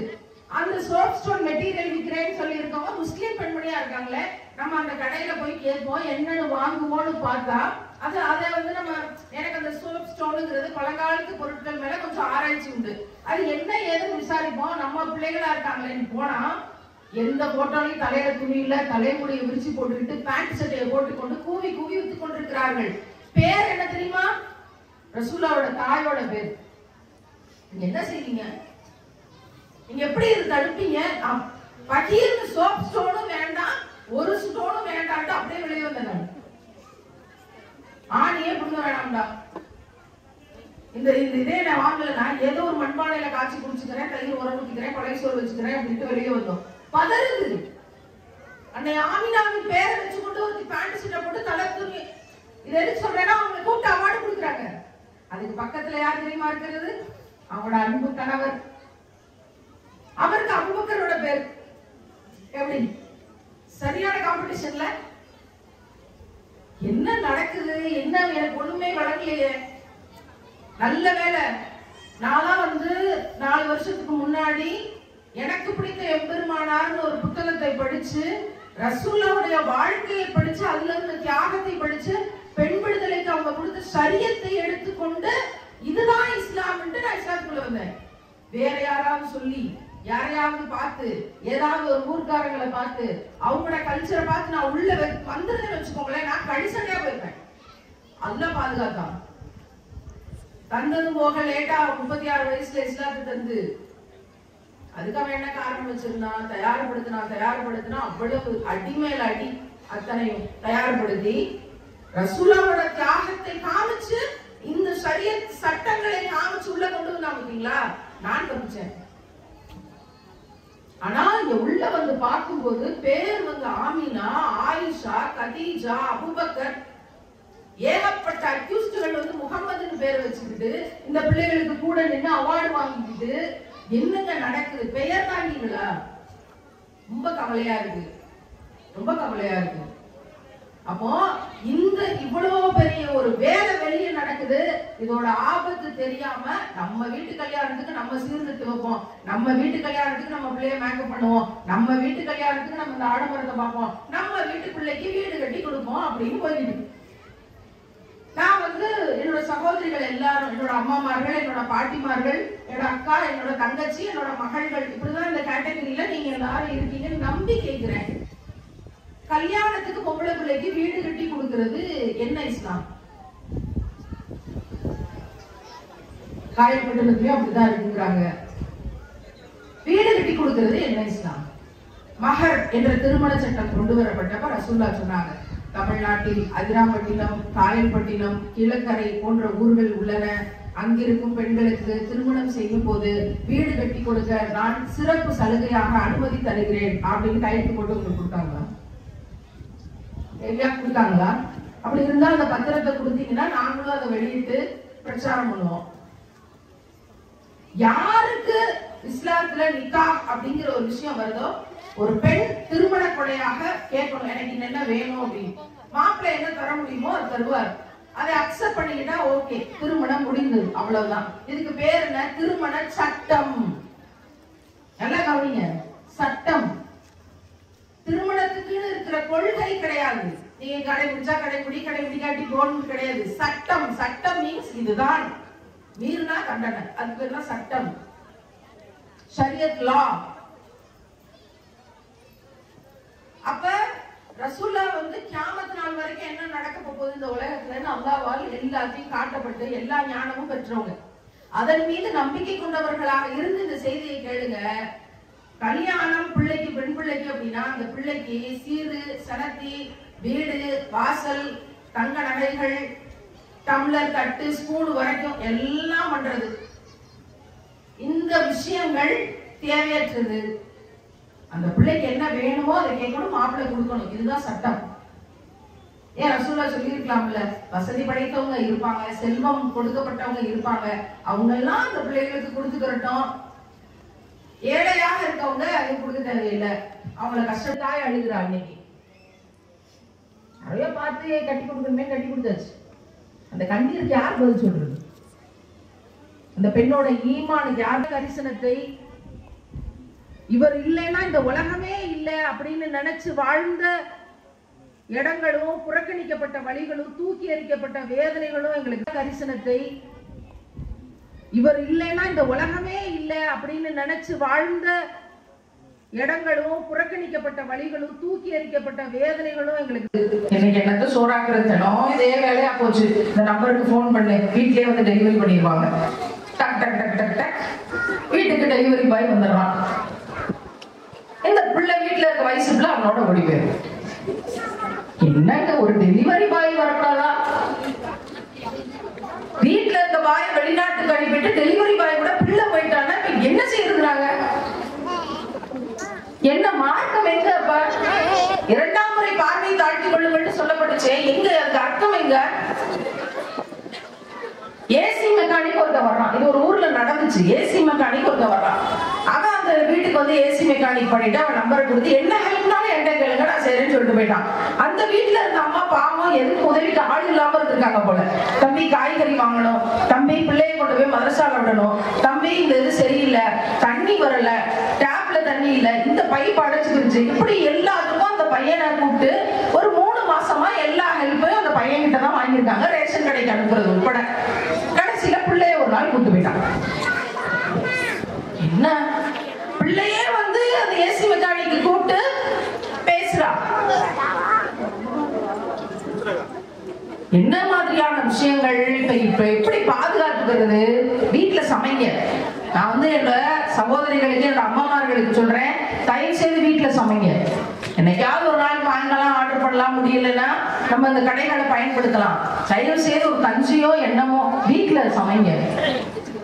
சில ஊர்கள்லாம் இருக்கு, நான் போகக்கூடிய ஊர்கள்லாம் வீட்டுல சமைக்க மாட்டாங்க. எல்லாரும் வந்து 10 போன் நம்பர் வச்சிருப்பாங்க. சொன்னா வீட்டுக்கு சாப்பாடு வந்துடும். இவங்க என்ன மெனு சொல்றாங்களோ அந்த உணவு சமைச்சு கொண்டு வந்து கொடுக்கறதுக்கு ஆட்கள் இருக்கு. அப்படியான ஊர்கள்லாம் இருக்கு. என்னங்க, நான் என்னோட சகோதரர்களுக்கு சொல்றேன், இனிமே வெளிநாட்டுக்கு போகாதீங்க. நீங்க இங்கே இருங்க. எதுக்கு போறீங்க? இங்க இருங்க, இங்க சம்பாத்தியம் பண்ணுங்க. அதுல வந்து வாழ்றதுனா வாழட்டும். இல்லாட்டினா அம்மா வீட்டுல தானே ஏற்கனவே இருக்காங்க, அம்மா வீட்டுக்கும் அனுப்ப சொல்ல முடியாது. ஏற்கனவே அம்மா வீட்டுலதான் பிள்ளைகளை வச்சிருக்கோம். அப்படியே சிறப்பா இருந்துக்கட்டும். எவ்வளவு கஷ்டப்பட்டு ஒவ்வொன்றையும் செய்ய டெலிவரி பாய் கூடயும் ஏசி மெக்கானிக் கூடயும் போகக்கூடிய விஷயங்கள் இன்னைக்கு அதிகரிக்குது. அப்படின்னா நாம் என்ன செய்து கொண்டிருக்கிறோம்ங்கிற மிகப்பெரிய எச்சரிக்கை அம்மாமார்களுக்கு தான். அதுல ரொம்ப இன்னைக்கு பிள்ளைகள் செய்யக்கூடியது என்ன தெரியுமா? பர்தா போட்டுறாங்க, அதுல எந்த டிசைனும் இல்ல. அது பிறகு நோஸ் பீஸ் போட்டுறாங்க, அதுல எந்த டிசைனும் இல்ல. கண்ணு மட்டும் தான் தெரியும். அந்த கண்ணுக்கு மட்டும் ஒரு 5-6 ஐட்டத்தை வாங்கி நல்லா பூசுன்னு பூசி மெழுகி அப்புன்னு அப்பிட்டு அந்த கண்ணு மட்டும் அழகா இருக்கான்னு கண்ணாடியில ஒரு 10-15 தடவை செக் பண்ணிட்டு வெளியே போறது. இதுக்கு பேர் என்ன? இந்த ஜிகுனா, இந்த ஜமிக்கி, இந்த ஜிகு பரதாக்கள் போட்டிருக்க எல்லா பிள்ளைகளும் நாளையோட மாத்திருங்க, கறி துணிக்கு போட்டுருங்க. இந்த எந்திரிச்சு போற பிள்ளைகளுக்கும் சேர்த்து சொல்லிக்கிறோம். ஏன்னா அந்த பிள்ளைகள் 3 பரதாலையும் ஜிகுன்னு இருந்துச்சு. என்ன சொல்ற? சிரிக்கவா அழுகவா? அல்லாவுக்காக மாத்துங்க. உங்களோட கபர் வெளிச்சத்துக்காக மாத்துங்க. ஏன்னா நாங்கெல்லாம் பேசணும்னு எங்களுக்கு எதுவுமே கிடையாது. அன்னைக்கு அல்லாவோட திருமுகத்தை போய் சந்திக்கும் போது உங்களை சந்தோஷமா அல்லா வெல்கம் பண்ணி இந்த போக சொர்க்கம் திறந்திருக்கு உங்களுக்காக தான் அப்படிங்கிற அந்த நிரந்தரமான வெற்றிக்காக நீங்க அதை மாத்திக்கோங்க. அடுத்த தடவை இந்த ஊருக்கு வரும்போது, ஒரு கூட்டம் நடக்கும் போது, இன்ஷா அல்லாஹ் இந்த விஷயம், இந்த டால் அடிக்கிற இந்த ஜிகுனா ஜமிக்கி பரதாக்கள்ல இருந்து இந்த ஊர் முழுக்கவும் விடுதலை ஆகிருக்கணும்னு இங்க இருந்து இன்னைக்கு துவா செஞ்சுட்டு போறேன். அல்லாஹ் அதை ஆமீன் ஆகி தரட்டும். அவன் நாடினாதான் நேர்வழி. இல்லைன்னா நம்ம என்ன சொன்னாலும் என்ன பேசினாலும் நேர்வழிங்கிறது இறைவன் நாடலைன்னா கிடையாது. அந்த துரதிருஷ்டசாலிகளா இல்லாமல் நம்ம நேர்வழி அடைகிறதுக்கு இறைவனே அருள் செய்யட்டும். என்ன கண்ணு முன்னாடி பாக்குற விஷயங்களை தான் சொல்ல வேண்டியதா இருக்கு. அப்புறம் ஒரு வீடியோ பார்த்தேன், இதை சொல்லணும், முக்கியமா இந்த ஊர்ல சொல்லியே ஆகணும். நீங்க எத்தனை பேர் பாத்தீங்கன்னா என்ன சொல்லணும். ஒரு வீடியோ ஒண்ணு பார்த்தேன். ஒரு வெளிநாடு, ஒரு காஸ்ட்லியான நாடு, பிள்ளைக்கு கல்யாணம், நம்ம பிள்ளைதான், நம்ம ஊர் பிள்ளைதான். நம்ம ஊர் பிள்ளைக்கு கல்யாணம், அவங்க அங்க இருக்காங்க. பிள்ளை என்ன மாதிரி ட்ரெஸ் போட்டிருக்கானா, சினிமால ஹீரோயின் வர்ற மாதிரி ட்ரெஸ் போட்டிருக்கா. ஃபுல்லா ஜிமிக்கி ஜமிக்கி கண்ணாடி வளையல் ஒட்டுன ட்ரெஸ், கொசுவல துப்பட்டா போட்டு ஃபுல் மேக்கப் பண்ணிட்டு நடுவுல வர்றா. சைடுல வந்து கோட்டு சூட்டு போட்டு தகப்பனார் வர்றாரு. இந்த பக்கம் அவளை விட அலங்காரம் பண்ணிக்கிட்டு பர்தா இல்லாம, ஹிஜாப் இல்லாம, எதுவும் இல்லாம இந்த சைடு ஃபுல்லா ஹேர் ஸ்டைல் பண்ணி நல்லா ரொம்ப டிசைனா ஒரு இந்த லெஹங்கா மாதிரி ஒரு ட்ரெஸ் போட்டுக்கொண்டு பக்கத்துல மணப்பெண்ணை விட அழகாக ஒருத்தி வர்றாங்க. அது யாருன்னா அவட அம்மா. சரியா? இவங்க 3 பேர் இப்படி நடந்து வர்றாங்க. பேக்ரவுண்ட்ல ஒரு பாட்டு ஓடுது. நல்லா கவனிங்க இந்த காட்சி. யார் யார் பாத்தீங்கன்னு உங்களுக்கு தெரியும். பேக்ரவுண்ட்ல ஒரு பாட்டு ஓடுது. கீழே என்ன தெரியுமா போட்டிருக்கான், தரையில நடந்து வர்றதுக்கு பிளைட்ல போகும்போது மேகம் எல்லாம் அப்படியே புசு புசுன்னு வெள்ளையா இருக்குமே, அது மாதிரி கீழே புகை போட்டிருக்கான். அவங்க அந்த புகையிலேயே நடந்து வர்றாங்களாம். மனசுல என்ன நினைப்பு, சொர்க்கத்துல நடந்து வர்றவே அப்படின்னு ஒரு பரவசம்.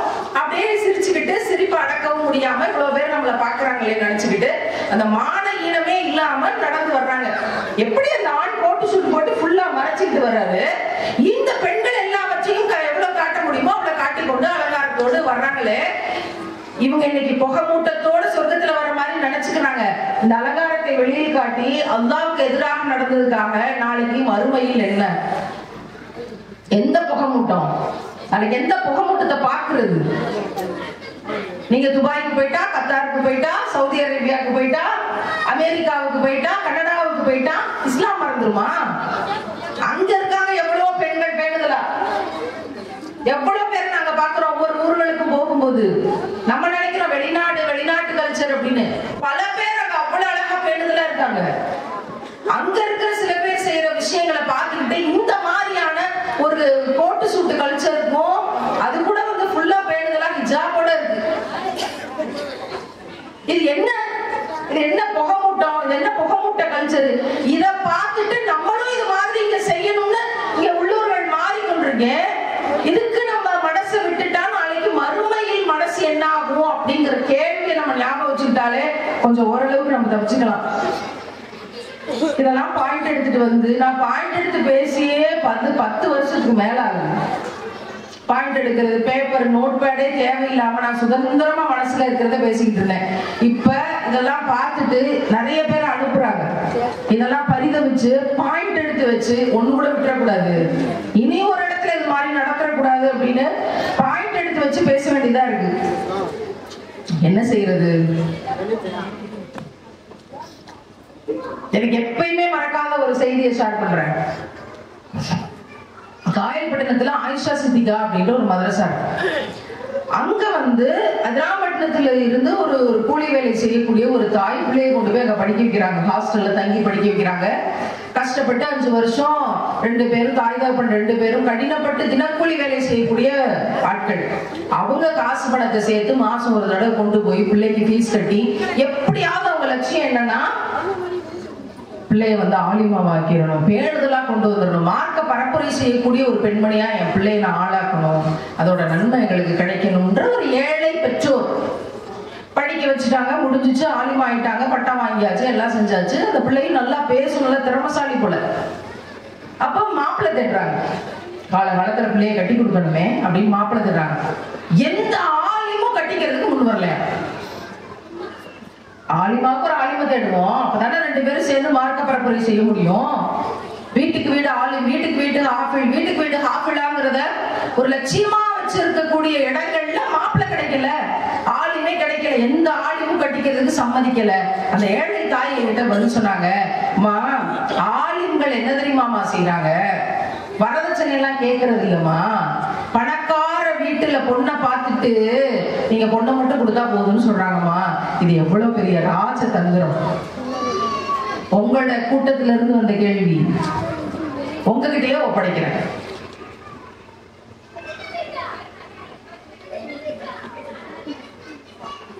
இந்த கேள்வி என்னோட மனசை விட்டு எப்பயுமே அகலாது. இந்த தாய் எவ்வளவு சாமர்த்தியமா எவ்வளவு பெரிய கேள்வியை கேட்டுட்டா. அர்ஷைய உலுக்கி இருக்குங்களா இந்த கேள்வி? ஏன்னா அந்த பிள்ளை நல்லா இல்ல அப்படின்னு சொல்லி அந்த தாய் அழுகிறா. அன்னைக்கு நிறைய பார்த்து கட்டி கொடுக்குறமே, கட்டி கொடுத்தாச்சு. அந்த கண்ணீருக்கு யார் பதில் சொல்றது? அந்த பெண்ணோட ஈமானுக்கு யார் பதில் சொல்றது? அல்லாஹ் அவங்களை சிறப்பாக்கி வைக்கட்டும்னு நான் இந்த நினைப்பு வரும்போதெல்லாம் நான் துவா செய்வேன். ஏழைகளோடு நான் சொர்க்கத்துக்குள்ள நுழைவேன்னு சொன்ன தலைவர் நம்ம தலைவர். எப்பேற்பட்ட தலைவருங்க இல்ல? பெற்ற தாயிடம் இல்லாத கரிசனத்தை, இவர் இல்லைன்னா இந்த உலகமே இல்லை அப்படின்னு நினைச்சு வாழ்ந்த இடங்களும், புறக்கணிக்கப்பட்ட வழிகளும், தூக்கி எறிக்கப்பட்ட வேதனைகளும் எங்களுக்கு தெரியும். அவங்கள்ட்டெல்லாம் காணப்பெறாத பாசத்தை நான் இன்னும் என் கண்ணால பார்க்காத நபிகள் நாயகம் ஸல்லல்லாஹு அலைஹி வஸல்லம் அவங்க கிட்ட நான் உணர்ந்திருக்கேன், அதை வாங்கியிருக்கேன், அதை கொண்டு உயிர் வாழ்ந்து கொண்டிருக்கிறேன். எப்படிங்க எப்படி இவ்வளவு பாசமா இருக்க முடியும்? அவங்களுக்கு நாளைக்கு நம்ம என்ன பதில் சொல்றது? எவ்வளவு செலவாத்து சொல்றோம், எவ்வளவு விஷயங்களை செய்யறோம். சில இடங்கள்ல கோட்டை விட்டுறோமே, என்ன செய்யறது? அந்த சில இடங்கள்ல விடக்கூடிய கோட்டை நம்முடைய ஈமானில் விழக்கூடிய ஓட்டை. எப்படி இன்னைக்கு ஓசோன்ல முதல்ல நாங்க சின்ன பிள்ளையா இருந்தப்ப சின்ன அளவுல இருந்துச்சு ஓட்டை, இன்னைக்கு அது விரிஞ்சு விரிஞ்சு விரிஞ்சு ரொம்ப மோசமா போயிடுச்சு. எல்லா கதிர்களும் கீழே இறங்குது, எல்லா வியாதிகளும் பரவுது, எல்லா இடத்துலயும் கேட்கிற இடத்துல எல்லாம் கேன்சர். காரணம் என்ன? ஓசோன்ல பிரச்சனை, ஃபில்டர். அந்த ஃபில்டர்னால பூமி பாதுகாக்கப்பட்டிருந்துச்சு மக்களுக்கு நோய் இல்லாம. இன்னைக்கு அந்த புறஊதா கதிர் எல்லாம் கீழே இறங்குது, எங்கெங்கிலும் கேன்சர்ஸ். ஒண்ணுமே செய்ய முடியாது. அது மாதிரி நம்முடைய ஈமான்ல ஓட்ட விழ வைக்கக்கூடிய வேலைகள், இப்ப நம்ம பேசின இந்த வேலைகள், இது என்ன ராஜதந்திரம்னு கேட்கக்கூடிய கேள்வி வரைக்கும் இதெல்லாம் நம்ம ஈமான்ல ஓட்ட விழ வைக்கக்கூடிய செய்தி. நம்ம வீட்டுல நம்ம வளர்க்கிற பிள்ளைய தெளிவா வளர்க்கணும். இப்படி இருக்கக்கூடாது, விசாலப்பட்ட உள்ளத்தோட இருக்கணும். பாத்திமா சபரிமாலா வந்து பேசிட்டு போனா மதரசால குண்டு போட்டுருவாங்க. பாத்திமா சபரிமாலா வந்து பேச கூப்பிட்டா உங்களோட நகனட்டெல்லாம் பிரெயின் வாஷ் பண்ணி, பெண்களை பிரெயின் வாஷ் பண்ணி வாங்கிட்டு போயிருவா. வாடி வசூல் பண்றோங்கிற பேர்ல எடுத்துட்டு போயிருவா. இல்ல, நீட் எக்ஸாம்னு ஒண்ணு வந்தப்ப அனிதான ஒரு ஸ்டூடெண்ட் சூசைட் பண்ணி இறக்கும் போது 1176 மார்க் வாங்கியிருக்கா. இதுக்கு மேல என்னடா படிக்க முடியும் அப்படின்ற கேள்வியோட என்னோட மாசம் 1 லட்சம் ரூபாய் சம்பளம் வாங்கி கொண்டிருந்த கவர்மெண்ட் டீச்சர் வேலையை ரிசைன் பண்ணலாம். இன்னும் 28 வருஷம் எனக்கு வேலை இருக்கு, உயிரோட இருந்தா கடைசி வரைக்கும் மாசம் 70,000 ரூபாய் பென்ஷன் வர்றதுக்கு வாய்ப்பு இருக்கு. கிட்டத்தட்ட 5 கோடி ரூபாயை நாட்டுக்கு கொடுத்துட்டு தான் 2017 நாங்க சமூக களத்துக்குள்ள பாலியல் வன்கொடுமைக்கு எதிராக பெண் பிள்ளைகள் பாதுகாப்புக்காக களத்துக்குள்ள வரோம். அப்படி வந்தப்பதான் ஒரு சோசியல் ஆக்டிவிஸ்டா என்ன பார்த்துட்டு வண்ணாரப்பேட்டையில பெண்களை அடிச்சுட்டாங்க, நீங்க வாங்க பேசுறதுக்குன்னு ஷாஹின்பாக் கூட்டத்துல சிஏஏ போராட்ட களத்துல இருந்து எனக்கு அழைப்பு. அப்படி அழைப்பு வந்ததுனாலதான் இன்னைக்கு நான் பாத்திமா சபரிமாலாவா உட்கார்ந்துருக்கேன். இறைவன் மிகப்பெரியவன். இஸ்லாத்தோட நிழல் கூட படாம இந்த சமூகம் பார்த்துச்சு. 36 வருஷம் ஒரு சோசியல் ஆக்டிவிஸ்டா இருக்கோம், சின்ன வயசுல இருந்தே ஒரு போராளியாக இருக்கிறோம், நிறைய கேள்வி கேட்கிறோம். ஏன் பீரியட்ஸ்னா பிள்ளைய வீட்டுக்குள்ள விட மாட்டீங்க? தீட்டுனா என்ன? சாதி எப்படி இறைவனோட காலில் இருந்து பிறந்தா எப்படி கேவலமானவளா இருக்க முடியும்? அப்பயே கேள்வி எடுக்கணும். 2000 புக்ஸ் கொண்ட ஓன் லைப்ரரி வச்சிருந்தோம். ஒரு புக்கு கூட இஸ்லாம் புக்கு இல்லாம இந்த சமூகம் பாதுகாத்துச்சு. ஒரு முஸ்லீம் கூட வந்து ஒரு நோட்டீஸ் கொடுத்தோ, ஒரு புக்கு கொடுத்தோ, ரசூலுல்லாஹ் பத்தி தெரிய வச்சிடாம இந்த சமூகம் பாதுகாத்துச்சு. ஆனால் இறைவன் மிகப்பெரியவன். எங்க இருந்து எப்படி பாதுகாத்து தட்டி தூக்கணுமோ தூக்கலாம். அவன் தேர்ந்தெடுக்கிறான்.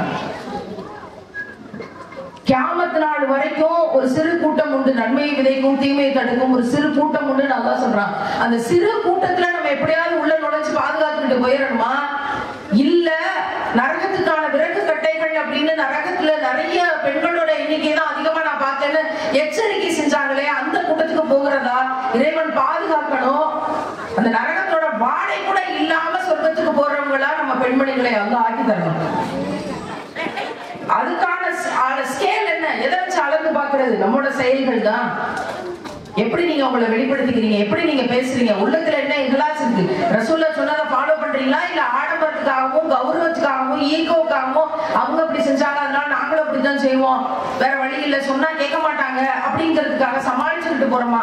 நோ மீன்ஸ் நோன்னு சொல்லி பழகுங்கள். திருமணத்தின் பொருட்டு நகை போடாதீர்கள். அப்படி உங்க மகளுக்கு தான் கொடுக்கணும்னு சேர்த்து வச்சிருந்தீங்கன்னா 1 வருஷம் கழிச்சு கொடுங்க. உங்க மகளுக்கு தானே, அதெல்லாம் கல்யாணத்துக்குன்னு போடுறது. கல்யாணத்துக்குன்னு போடுறதுனாலதான் நீ நகை போட்டாதான் கட்டுவேன்னு ஒரு குரூப் இருக்கு. அந்த குரூப்பை உடைக்கணும்னா இனி திருமணத்தின் பொருட்டு யாரும் நகை போடாதீங்க. மகர் என்கிற சட்டம்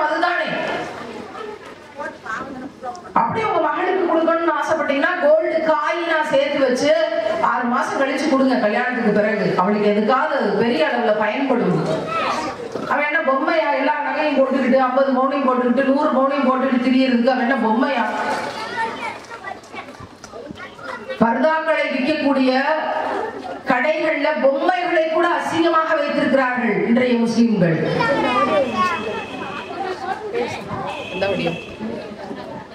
அது எப்பவும் வந்துருச்சு, போன வாரமே. இன்னைக்கு உங்கள்ட்ட காமிச்சோம் எவ்வளவு விஷயங்கள். அதுல அதிராமட்டின இமாமோட தலைமுறை பாவம், அவர் யாருன்னு தெரியல. நாளைக்காவது அவங்கள பார்த்து பேசி நீங்க தான் அதை வெளியிட்டீங்கன்னு சொல்றீங்களே, என்ன செய்தி? பாவம், அவங்கள்ட்ட பேசணும்னு வச்சிருக்கேன். ஆனா அது அவங்க இல்லையா? பேர் எப்படி சொல்றேன்?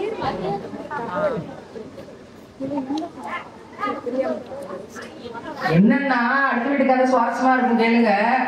ஒரு ஆடியோ வந்துச்சு, முத்துப்பேட்டையில நிகழ்வு. அப்ப போன வாரம் ஒவ்வொரு ஊர்லயும் ஆர்கனைஸ் பண்ண சொன்னோம். பசியாற்றும் சகோதரிகள் அதை ஆர்கனைஸ் பண்றாங்க, மாஷா அல்லாஹ். முத்துப்பேட்டையில ஒரு யங்ஸ்டர்ஸ் டீம், தாவா மேல அக்கறை இருக்கக்கூடிய அடுத்த தலைமுறை பிள்ளைகள் ஆர்கனைஸ் பண்ண ஒத்துக்குறாங்க. முத்துப்பேட்டையிலே தம்பிங்களா, ஆம்பளை பிள்ளைனாலதான்டா எங்களுக்கு பிரச்சனை, உட்காருங்கடா. இங்க பாருங்க, எல்கேஜி யூகேஜி ப்ரீகேஜி. ஆமா, அவங்களை பத்தி சொல்லும் போது இவங்க பண்ற வேலையை பார்த்துக்கங்க. ஒண்ணு உட்கார்ந்துருங்க, இல்ல உங்க கூட்டணியை கலைச்சிட்டு அங்கங்க உங்க தாய்மாரோட போய் சேர்ந்துக்கங்க. இல்லைன்னா போகும்போது நான் தூக்கிட்டு போயிடுவேன் பாத்துக்க. எங்கேயாவது பொம்பளை பிள்ளைகள் 4 பிள்ளைகள் பேசிக்கிட்டு ஏதாவது சண்டை கிட்ட போட்டீங்க பாருங்க, எல்லாம் குத்த வச்சுக்கிட்டு கையை கட்டிக்கிட்டு சாமி கேட்டுக்கிட்டு இருக்கு, ஒரு மக்கனாவை போட்டுக்கிட்டு. பரவாயில்ல, பிளைன் மக்கனாவா இருக்கு இதுல 2 பிள்ளைகளை தவிர, அல்ஹம்துலில்லாஹ். அதெல்லாம் மட்டும் இன்னும் பாய்சன் ஆகுறது பெரிய அளவுல இல்ல அப்படிங்கிற மாதிரி கொஞ்சம் ஆறுதலா இருக்கு. உண்மையாவே பிளைன் மக்கனாவா சின்ன பிள்ளைகளுக்கு நான் இங்கதான் பாக்குறேன், மாஷா அல்லாஹ். அதுல லைட்டா ஜிமிக்கி வரைக்கும் 2 பிள்ளைகளுக்கு இருக்கு. மற்றபடி எல்லாம் சின்ன பிள்ளைகளுக்கும் பிளைன் மக்கனா அப்படிங்கிறது வரைக்கும் இருக்குன்னா அல்லாஹ் நம்ம ஊரை பாதுகாத்துருவான்னு ஒரு ஆறுதல் இருக்கு. மிச்ச நச்சம் நுழைஞ்சிட்டு இருக்க விஷயங்களை தயவு செய்து தடுத்து நிறுத்துங்க. ஏன்னா போயிட்டாங்க, கலைச்சு கூட்டணியை கலைச்சிட்டாங்க, அல்ஹம்துலில்லாஹ். ஒரு ஆடியோ வந்துச்சுங்க, முத்துப்பேட்டையில ஒரு பெரிய ஒரு வாட்ஸ்அப் குரூப் இருக்கு. அந்த வாட்ஸ்அப் குரூப்ல ஒரு ஆடியோ வந்துச்சு. அதுல ஒருத்தர் தன்னை இமாம் என்று அறிமுகப்படுத்தி கொண்டு பேசுறாரு. இது வரைக்கும் நான் இந்த செய்தி எங்கேயும் பேசல, சரி ரொம்ப ஆசைப்பட்டு கேட்குறீங்களே அப்படின்னு சொல்றேன். அவர் ஒரு ஆடியோவை போட்டுட்டாரு. போட்டுட்டு யாரோ ஒரு வக்கீல் ஒருத்தர் இந்த விஷயங்களெல்லாம் இவங்களை பத்தி நீங்க சொல்லுங்கன்னு சொன்னதாகவும், அதனால இவர் ரொம்ப எனக்கு நடந்த சோதனையை சொல்றேன்னு சொன்னாரு. கடைசி வரைக்கும் அவருக்கு என்ன நடந்துச்சுன்னு அவர் சொல்லவே இல்லை. இது ஆடியோவை கேட்ட பிள்ளைகள் சொல்லக்கூடிய செய்தி. அவர் என்ன சொல்லியிருக்காருன்னா, பாத்திமா சபரிமாலா முத்துப்பேட்டைக்கு போன தடவை நிகழ்ச்சிக்கு வந்தாங்க, மகரை பத்தி பேசினாங்க, தான தர்மங்கள் செய்யுங்கன்னு பேசினாங்க. பேசிட்டு பெண்களை எல்லாம் பிரெயின் வாஷ் பண்ணி, நீங்க இதுக்கு இந்த விஷயங்களை எல்லாம் செஞ்சிருக்கீங்களா, அதனால இதுக்கு பகரமா நீங்க நிறைய தான தர்மம் செய்யுங்க, எனக்கு இதெல்லாம் கொடுங்க, இந்த வாளியில உங்க நகையெல்லாம் போடுங்கன்னு அவங்க கேட்டாங்க. நம்ம பெண்களும் நிறைய நகைகளை போட்டுட்டாங்க. வைரத்தோடு என்னோட மாணவி ஒருத்தி தெரியாம போட்டுட்டா. அவ அடுத்த நாளே போன் பண்ணி லைசன்ஸ் கார்டு கொடுக்குறோம்னு சொல்லி, நீங்க எப்ப இதை சேல்ஸ் பண்றீங்களோ இந்த கார்டு படி நீங்க சேல்ஸ் பண்ணீங்கன்னா உங்களுக்கு உரிய லாபம் கிடைக்கும், அதை கொண்டு ஒரு ஏழைக்கு உதவி செய்யலாம்னு அவ அவ்வளவு விளக்கமா டெக்னிக்கலா ஒவ்வொரு விஷயத்தையும் சொல்லி கொடுத்து அணுகுனா அதுக்கு என் கூட இருக்க அத்தனை பேரும் சாட்சி. ஆனா அவ தெரியாம கொடுத்துட்டா. அப்புறம் நாங்கெல்லாம் அதை பேசணும், எப்படி இது வாங்கிட்டு போயிட்டாங்க, என்ன செஞ்சுட்டாங்க, இவ்வளவு வாங்கிட்டு போயிட்டாங்களே. இன்னொரு ஊர்ல, திருச்சி பக்கத்துல பெரம்பலூர் மாவட்டத்துல ஒரு ஊர்ல ஒருத்தர் இதே மாதிரி கிளப்பினார், சமூக ஆர்வலர்ங்கிற பேர்ல 2 கிலோ தங்கத்தை எடுத்துட்டு போயிட்டாங்க. அப்படியா 2 கிலோவா? எனக்கு 2 கிலோனா எவ்வளவுன்னு தெரியல. உட்காந்து கால்குலேட்டர் எடுத்து ஒரு பவுனுக்கு எத்தனை கிராம், அப்ப 2 கிலோனா எவ்வளவு, அப்ப எவ்வளவு தொகை அப்படின்னு கால்குலேட் பண்றோம். 2 கிலோ பூ, ஆமாப்பூ நீ பார்த்தியா, ஆமாப்பூ 2 கிலோ பூ அப்படின்ட்டு 2 கிலோ தங்கத்தை கொண்டு போயிட்டாங்கன்னா அள்ளி வீசுறாங்க. இப்ப நான் இங்க இருக்க எல்லா பெண்கள்ட்டையும் கேட்கிறேன், உங்களோட தங்க நகைகளை நீங்க அல்லாஹ்வுக்காக தான தர்மம் செய்யுங்கள். இவ்வளவு பெண்கள் இருக்கும், ஆயிரக்கணக்கான பெண்கள் இருக்கும். 1 கிலோ தங்கம் தேருமா கொடுங்கன்னு சொல்லி கேட்டா 1 கிலோ தங்கம் தேர்றதுக்கு வாய்ப்பு இருக்கா?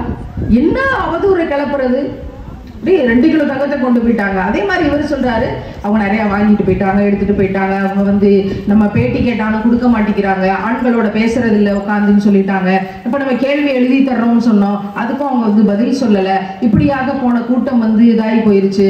நாங்க வந்து அறந்தாங்கிக்கு போனோம், அறந்தாங்கிக்கு அவங்க போய் பேசினாங்களாம். நான் அடிக்கடி அறந்தாங்கிக்கு பேச போவேன். அப்ப அங்க ப்ரோக்ராம் கோஆர்டினேட் பண்ணவங்க, அதை ஏன் சார் கேட்குறீங்க, பெரிய வைத்தறிச்சல் ஆயிடுச்சு, அவங்க வந்து வாலி வசூலுங்கிற பேர்ல எல்லாத்தையும் அள்ளிட்டு போயிட்டாங்க அப்படின்னு அவங்க ரொம்ப வருத்தப்பட்டு பேசுறாங்க. என்ன செய்யறது தெரியல. அவங்க குவைத் கத்தாருக்கெல்லாம் போறாங்க இல்லையா, அங்க வந்து ப்ரோக்ராம் கோஆர்டினேட் பண்ணி இந்த அம்மாவை கூப்பிட்டு அவங்க வந்து பல புலம்புறாங்க. அவங்க சொன்னதெல்லாம் என்னால வெளியே கூட சொல்ற மாதிரி இல்ல, அவ்வளவு மோசமான விஷயத்த சொன்னாங்க. நான் கத்தாருக்குன்னு போகவே இல்லை, அதுலயே அடிபட்டு போச்சு அவரோட ஆடியோ. பிறகு சொன்னாங்க, வச்சாங்க, இதெல்லாம் வாங்கிட்டு போய் அவங்க என்ன செய்யறாங்கன்னு தெரியல.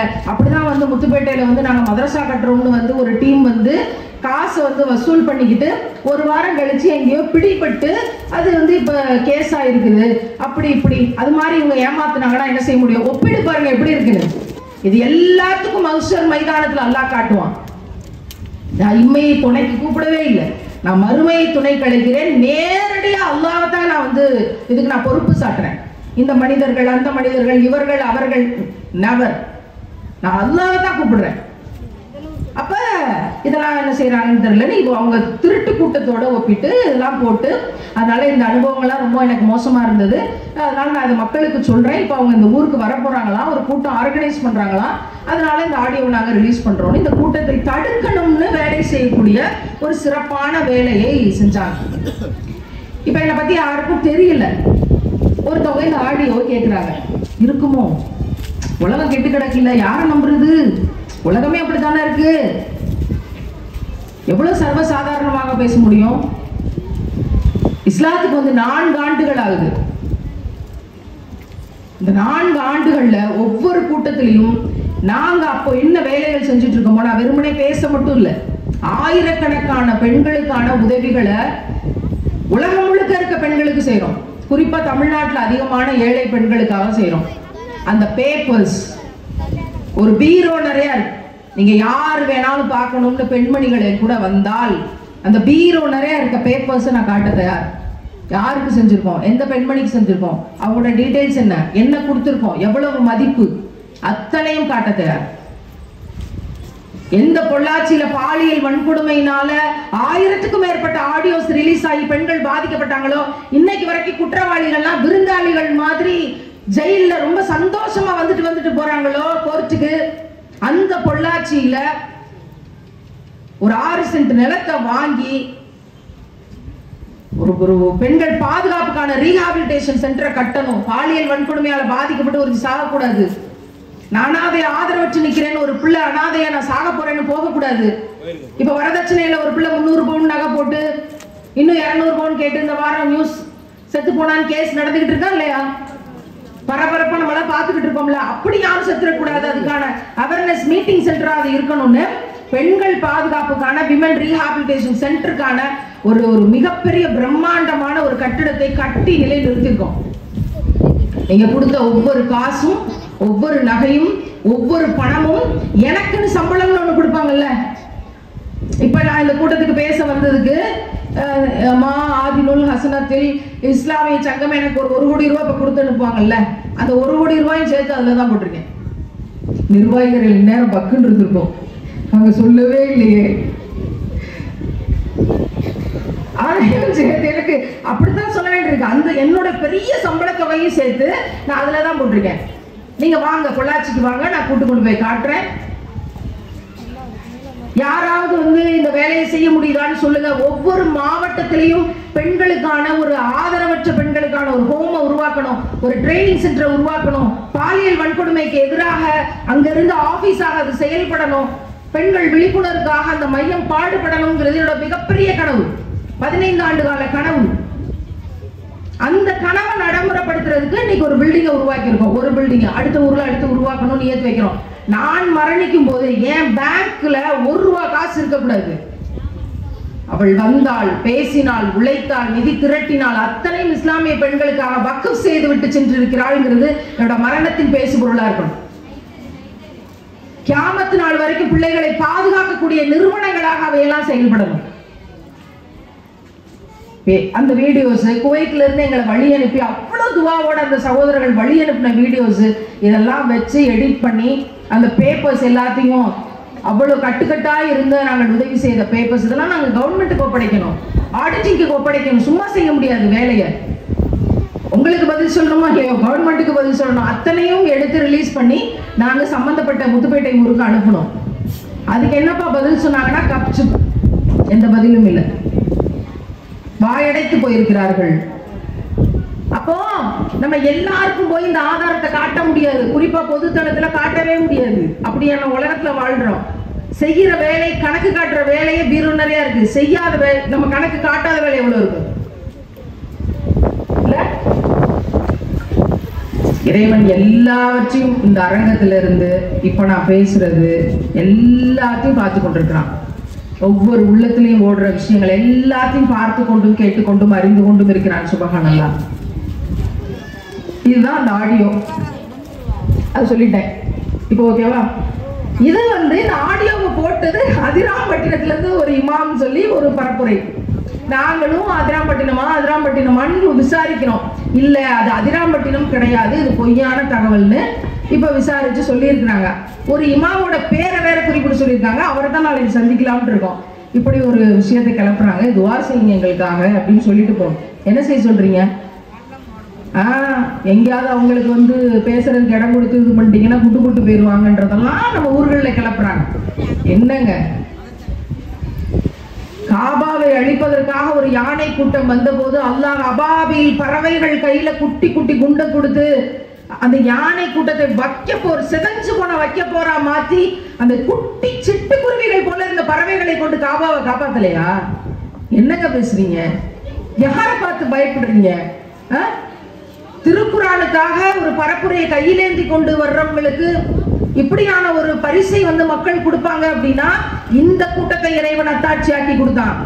எல்லாருக்கும் சொல்றேன், இந்த பக்கம் ஃபுல்லா கண்ணு கெட்டின தூரம் வரைக்கும் பெண்கள், இங்க கண்ணு கெட்டின தூரம் வரைக்கும் பெண்கள், இங்க கண்ணு கெட்ட தூரம் வரைக்கும் பெண்கள், என்னோட சகோதரிகளின் கூட்டத்தை ஒருங்கிணைச்சு இறைவன் சாட்சியை தந்திருக்கிறான். குர்ஆனுக்காக யார் களமிறங்குகிறார்களோ அவர்களுக்காக நாங்கள் களமிறங்குவோம்னு அல்லாஹ் தன் மலக்குகள் படையை அனுப்புவான். சாட்சி, அத்தாட்சி கண்ணு முன்னாடி. நாரே தக்பீர், அல்லாஹு அக்பர். அதிராம்பட்டினத்துல கூட்டம் நடத்த முடியுமா? ஒரு 10 பேர் வருவாங்களா? 100 பேர் வருவாங்களா? என்ன செய்யறது? பரவாயில்ல, ஒரு மண்டபத்தை புக் பண்ணுங்க, யாருக்கையாவது காசு வாங்கி நடத்துவோம், ஏதாவது செய்வோம். அல்லாஹ் எங்களுக்கு இந்த இஸ்லாமிய சங்கத்தினுடைய சகோதரிகளை அப்படியே இறக்கி தந்தா, நாங்க பொறுப்பெடுக்கிறோம்னு. சுபஹானல்லாஹ். இன்னைக்கு ஆட்டோ அனௌன்ஸ்மெண்ட் கேட்கும் போது என்னோட உள்ளத்தின் அடுக்குகள்லாம் அதிருது. அரியாபுரத்தில் இருந்து வந்த உதவி. இந்த மீட்டிங்கை நான் ஒரு அத்தாட்சியாக தான் முன்வைக்கிறேன். சுபஹானல்லாஹ். எப்படிங்க அல்லாஹ்வுக்கு எதிராக நீங்க செயல்படுவீங்க? அல்லாஹ் பார்த்துக்கிட்டு சும்மாவே இருப்பானா? அவன் ஒரு தவணை வைத்திருக்கிறான். எனவே இங்க கூடி இருக்கக்கூடிய கண்ணியமிக்க அல்லாஹ்வின் நல்லடியார்கள் அத்தனை பேருக்கும் நான் சொல்லிக்கிறேன், இந்த சமூகம் ஒரு மிகப்பெரிய பாக்கியம் பெற்ற சமூகம். சொர்க்கத்துக்கு நேரடியா போறதுக்கு வாக்களிக்கப்பட்டிருக்கிற சமூகம். அந்த வாய்ப்பை மிஸ் பண்ணிடாம சில பேர் நரகத்துல போட்டு எடுத்து பிறகு சொர்க்கத்துக்கு அனுப்பப்படுவார்கள். அவங்களோட பலவீனங்களுக்கு தகுந்த மாதிரி அந்த இடத்துக்கு போயிடாம நம்மளை பாதுகாத்துக்கணும்னா இறைவன் திருக்குறானில் இட்ட கட்டளை அலங்காரத்தை வெளியில் காட்டாதீர்கள்ங்கிற விஷயத்த ரொம்ப பேணுதலா நம்ம பார்த்துக்கணும். பிள்ளைய அலங்காரம் பண்ணி கல்யாணத்துல போட்டோ எடுத்து வெளியிட்டாலும் அலங்காரம் தான், மண்டபத்துல போய் பிள்ளை காட்சி அளிச்சாலும் அது அலங்காரம் தான், ஒருத்தர் போனுக்கு அந்த பிள்ளையோட போட்டோ போட்டாலும் அது அலங்காரத்தை வெளிக்காட்டின விஷயம் தான். இங்க கல்யாணத்துல சீர் பரப்புறேன், சீருக்கு ராப்பிங் பண்றேன், சாரிக்கு டிராப்பிங் பண்றேன்லாம் இன்னைக்கு இப்லீஸ்களோட வேலைக்கு அடிபணிகிறதும் அலங்காரத்தை வெளியே காட்டுறதுதான். இன்னொரு இடத்துல இருந்து ஒரு ஆணை கூப்பிட்டு வீடியோ எடுக்க வைக்கிறதும் அலங்காரத்தை வெளிக்காட்டுறது தான். இந்த மாதிரியான வேலைகளை தடுக்காம அமைதியா எனக்கு என்ன, நான் என்ன செய்ய முடியும் அப்படின்னு சும்மா இருக்கிறதும் அலங்காரத்தை வெளியே காட்டுறதுக்கு சம்மதிச்சுக்கிட்டு இருக்கிறதும். அப்போ இப்படி ஒரு விஷயம் நடக்கும்போது ஆரம்பத்திலே தடுக்கணும். ஜிகுனா ஜமிக்கு பர்தாக்களை தடுக்க வேண்டிய பொறுப்பு ஒவ்வொரு வீட்டில் இருக்கக்கூடிய தாயோட கையில இன்னைக்கு ஒப்படைக்கப்படுகிறது. கிழிச்சு கரித்துணிக்கு போட்டுருங்க. நரக நெருப்புல இருந்து பாதுகாக்கணும் நியத்து வச்சு கிழிச்சு எரிச்சிருங்க. இனி நம்மளோட வெளியில போட்டு போற ட்ரெஸ்ல அலங்காரம் இல்லாம பாத்துக்குவோம். கோன் மெஹந்தி வைக்காம மருதாணி இலைய அரைச்சு இறைவன் மருந்தை தந்திருக்கிறான், மகத்துவத்தை தந்திருக்கிறான். அந்த இலைய அரைச்சு விரல்களுக்கு தொப்பி போடக்கூடிய விஷயத்த நம்ம பிள்ளைகளுக்கு சொல்லி கொடுப்போம். மெஹந்தி கோன் தான் வைப்பேன்னு சொன்னா மெஹந்தி கோனை புடுங்கி சாக்கடையில தூக்கி போடுங்க. இல்ல அதை தான் செய்வேன்னு சொன்னா பிள்ளையும் தள்ளி விட்டுருங்க. அப்படி பிள்ளைய வச்சு நம்ம என்ன செய்ய, இவர்கள் என்னை சேர்ந்தவர்கள் இல்லைன்னு சொல்லிட்டு போக வேண்டியதான். அதை விட்டுட்டு என்ன செய்யறதுன்னு தெரியல, அவதான் இப்படி பண்றா அப்படின்னு பக்கத்து வீட்டுக்காரியோட உட்காந்து புலம்பிக்கிட்டு இருக்கவங்களுக்கு பேரு முக்மீன் கிடையாது. பொழிச்சுன்னு ஒண்ணு வைக்கணும், இல்லைன்னா இவர்கள் நம்மை சேர்ந்தவர்களை முடிவெடுக்கணும். அப்படியான விஷயம் வராம ஆரம்பத்துல இருந்தே சொல்லி வளர்த்துங்க, ஆரம்பத்துல இருந்தே சொல்லி வளர்த்துங்க. எனவே அலங்காரத்தை வெளியில் காட்டாதீர்கள்ங்கிற விஷயம் ரொம்ப ரொம்ப ரொம்ப முக்கியமான விஷயம். இஸ்லாத்தோட வேர். ஒரு ஆண் வர்றாங்கன்னா அவங்க முஸ்லீமான் பார்த்தோன்னே எல்லாம் சொல்ல முடியாது. இன்னைக்கு எல்லாரும் தாடி வைக்கிறாங்க, தொப்பி போடுறாங்க, போடாமையும் இருக்காங்க. ஒரு ஆண் பார்த்து அவங்க முஸ்லீமான்னு சொல்ல முடியாது. ஆனா ஒரு பெண்ணை பார்த்து அவ தலையில ஹிஜாப் இருக்கும், ரொம்ப பேணுதலா முட்டிக்கால் முழங்கால் வரைக்கும் போட்டிருப்பா, ஒரு லூஸான ஒரு ட்ரெஸ் ஹிஜாப் போட்டிருப்பா, கழுத்தை மட்டும் சுத்திக்கிட்டு வர மாட்டா, ஃப்ரில்ல வச்சு தூக்கி போட்டு சுத்துறவுக்கு பேரு, அது பேரு ஹிஜாபே கிடையாது. ஹிஜாப் எப்படி 25 முறையில போடுறதுன்னு ஒருத்தி கிளாஸ் எடுக்கிறா. பப்பர மேன் வந்து நின்று சாலை சுத்துறா சுத்துறா, இப்படி கழுத்தை சுத்திட்டு இங்கிட்டு ஒண்ணு தொங்குது இங்கிட்டு ஒண்ணு தொங்குது, அவ்வளவுதான். இதுக்கு பேர் என்ன ஹிஜாப்? மறைக்கப்பட வேண்டியவை மறைக்கப்படலையே, இதுக்கு பேர் என்ன ஹிஜாப்? சும்மா பால் மாதிரி தொங்குது. அப்புறம் ஃப்ரில்லா மடிச்சு மடிச்சு மடிச்சு மடிச்சு இங்கனக்குள்ள ஒரு ஊசி இங்கனக்குள்ள ஒரு ஊசி, மொத்தம் ஒரு 5-6 ஊசியை குத்திக்கிட்டு பார்த்தா அவ்வளவு அழகா இருக்கு. நீ அழகா தெரியக்கூடாதுங்கிறதுக்காக தான் ஹிஜாப். நீ குத்துற ஃப்ரில்லும் நீ போடுற மெத்தடும் அவ்வளவு அழகா காட்டுதுன்னா அதுக்கு பேர் என்ன ஹிஜாப்? என்னையெல்லாம் பார்த்து காபாக்கு முன்னாடி நான் ஷகாதா சொன்ன வீடியோவை பார்த்து எனக்கு எவ்வளவு பேர் கமெண்ட் போட்டாங்க தெரியுமா? மென்பட்டு சேலையில பட்டிமன்ற நடுவரா எவ்வளவு கண்ணுக்கு லட்சணமா நீ இருந்த, இப்ப பாரு செத்த பணம் மாதிரி நீ தெரியற, இதுக்காகவா நீ இந்த இஸ்லாத்துக்கு போன அப்படின்னு எவ்வளவு கமெண்ட். எனக்கு ஆகப்பெரிய சந்தோஷம். இதை விட நான் வந்து அல்லாஹ்வோட ஒரு அடிமைன்னு சொல்றதுக்கு எனக்கு வேற எந்த வாக்கியமும் தேவையில்லை. உன் கண்ணுக்கு நான் பணமா தெரியுதுல்ல, அதான் எனக்கு வேணும். நான் ஏன் உன் கண்ணுக்கு அழகா தெரியணும்? நான் ஏன் உன் கண்ணுக்கு லட்சணமா தெரியணும்? அதுக்கு பேர் என்ன? கேட்க தேவையில்லை. சுபஹானல்லாஹ். வெளியே போடுற ட்ரெஸ் அழகா இருக்கக்கூடாது, இதுதான் விஷயம். வீட்டுக்குள்ள நல்ல சேலை கட்டுங்க, பட்டு சேலை கட்டுங்க, என்ன ட்ரெஸ்னாலும் அழகா போடுங்க, மேக்கப் பண்ணுங்க, நல்ல பூ வைங்க, நல்ல அத்தர்களை போடுங்க, கம கமன்னு சந்தோஷமா வீட்டுல பிரமாதமா இருங்க. வாரத்துல ஒரு நாள் மேக்கப் டேன்னு வைங்களேன். அதிராம்பட்டினத்துல இருந்து நான் அறிவிக்கிறேன், இனிமே நாங்களே அந்த வேலையை செய்யறோம். வாரம் ஒரு நாள் மேக்கப் டே. வீட்டுல நல்லா மேக்கப் பண்ணி கணவருக்கு, தாய் தகப்பனுக்கு, வீட்டுல இருக்க மகரமான உறவுகளுக்கு கண்ணுக்கு லட்சணமா பெண்கள் இருக்க வேண்டும். எந்நேரம் பார்த்தாலும் இந்த அழுக்கு நைட்டியை போட்டுக்கொண்டு ஒரு கொண்டையை மாட்டிக்கொண்டு இருக்கக்கூடாது அப்படின்னு ஒரு அனௌன்ஸ்மெண்ட்டை வெளியிடுவோம். மேக்கப் டே, பெண்களே இன்னைக்கு வந்து நீங்க நல்லா ட்ரெஸ் பண்ணீங்களா, நீட்டா, அது ஒரு நீங்க உங்க கணவரோட ஒரு செல்ஃபி எடுத்து உங்க கணவருக்கு மட்டும் அதை அனுப்புங்க அப்படின்னு சொல்லுவோமே. இஸ்லாம் எதையும் தடைன்னு ஏதாவது அநியாயத்துக்கு ஏதாவது சொல்லியிருக்கா? எல்லாத்துக்கும் சிறப்பா அனுமதி கொடுத்துருக்கு. அலங்காரத்தோட இருங்கன்னு சொல்லியிருக்கு. யாருக்கு? உன் வீட்டாட்களுக்கு. நான் வீட்டுல இருக்கும் போது அழுக்கு நைட்டையும் கொண்டையும் போட்டுக்கிட்டு குளிக்க கூட மாட்டாளுங்க லீவ் நாள்ல. வெளியே போகும்போது மட்டும் இந்த பிரைடல் மேக்கப்னு வரும்போது இவ்வளத்தையும் அப்பிக்கிட்டு பெட்டி கடையில வாழைப்பழம் வாங்க போறா, லிப்ஸ்டிக் போட்டு போறாங்க. ஒரு பிள்ளை நிஜமாவே கும்பகோணத்துல, ஊர் பேர் வேற சொல்லக்கூடாதுன்றாங்க, நிஜமாவே தமிழ்நாட்டுல ஒரு ஊர்ல நான் எடிட் பண்ணிக்கிறேன், இங்க ரெக்கார்ட் பண்றவங்களும் எடிட் பண்ணிக்கோங்க. ஏன்னா பக்கத்து பெட்டி கடைக்கு வாழைப்பழம் வாங்க போற பிள்ளை, ஒரு முட்டை வாங்க போற பிள்ளை லிப்ஸ்டிக் போட்டுட்டு இந்த கண்ணுக்கு மேல ஜிமிக்கிய போட்டாதான் அவளுக்கு வந்து இருக்கா. இன்னொரு பிள்ளை ஒருத்தி இருக்கா, ஆலிமாக்கு படிச்சிருக்கா 4 வருஷம், அந்த ஊர்ல ஆலிமா கோர்ஸ் 4 வருஷம் படிச்சு முடிச்சிருக்கா, ஆலிமா பட்டம் வாங்கியிருக்கா. தூங்கும் போது மேக்கப் போட்டு தான் தூங்குவாளாம். பைத்தியம். பின்னாடி நிறைய சொல்லிட்டாங்க, நான் இதேதான் சொன்னேன். நான் சொல்றதுக்கு முன்னாடி இங்க மேடையில இருந்து சொல்லியாச்சு. நான் இதை கேட்ட உடனே ஏதாவது சொன்னேன், அட பைத்தியம். வேற என்ன சொல்லுவீங்க? எனக்கு தூங்கும் போது மேக்கப் போட்டு தான் தூங்கணுமா? தூங்கும் போது யாரும் பார்க்க போறது இல்லை, ஆனா அவன் மேக்கப் போட்டு தான் தூங்குவாளாம். அப்பதான் அவனுக்கு தூக்கம் வருமா? எவ்வளவு பாதிச்சிருக்கு பாருங்க மனநலம். ஏன்னா பைத்தியங்களாக அந்த மேக்கப்பின் பின்னாடி ஓட வச்சுட்டு, எனக்கு அதுக்கு பிறகு டீப்பா யோசிக்கும் போது ஒரு கேள்வி வந்துச்சு. இப்ப கபருக்குள்ள போகும்போது இவளுக்கு யாரு மேக்கப் போட்டு விடுவான்? இப்ப ஜனாசாவை குளிப்பாட்டி ஏன்னா கஃனிடுவாங்கல்ல, அப்ப இவளுக்கு என்ன மேக்கப் இருக்கும்? இந்த மேக்கப்ங்கிறதுல பைத்தியமாயி அல்லாஹ்வை கோட்டை விட்டாலே இவளுக்கு கபருக்குள்ள என்ன நடக்கும்? அந்த பிள்ளைக்காக நான் நிறைய துவா செய்றேன், என்னைக்காவது ஒரு நாள் மாறிடட்டும் அப்படின்னு. என்னங்க இது, ஒரு மனநோய். இந்த மனநோயோட தொடக்கத்துல சில பேர் இருக்காங்க, அந்த பிள்ளை எக்ஸ்ட்ரீம்ல இருக்கு, அவ்வளவுதான் வித்தியாசம்.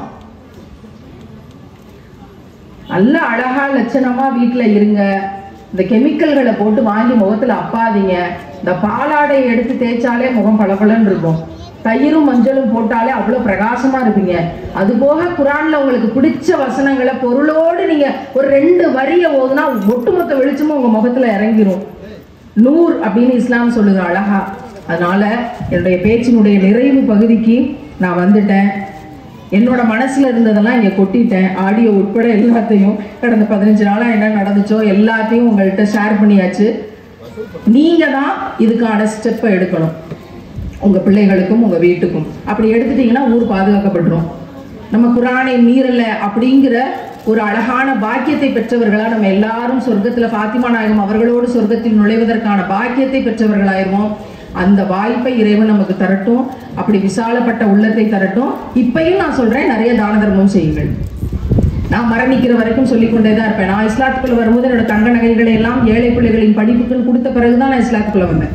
அது பிறகு இப்போ வரைக்கும் எந்த தங்க நகையும் நான் அணியலை, எனக்கு என் நகையே அணியலை, அது எனக்கு தேவைப்படவே இல்லை. என்னோட ஃபோட்டோஸ்லாம் எடுத்து பார்த்தா இஸ்லாத்துக்கு முன்னாடி இருந்ததுக்கும் மேக்கப்போட ஸ்டேஜில் இருந்ததுக்கும் இப்போ இருக்க படங்களும் எடுத்து பார்த்தா கண்ணுக்கு லட்சணமாக எனக்கு இப்போ இருக்க படம் தான் தெரியும்.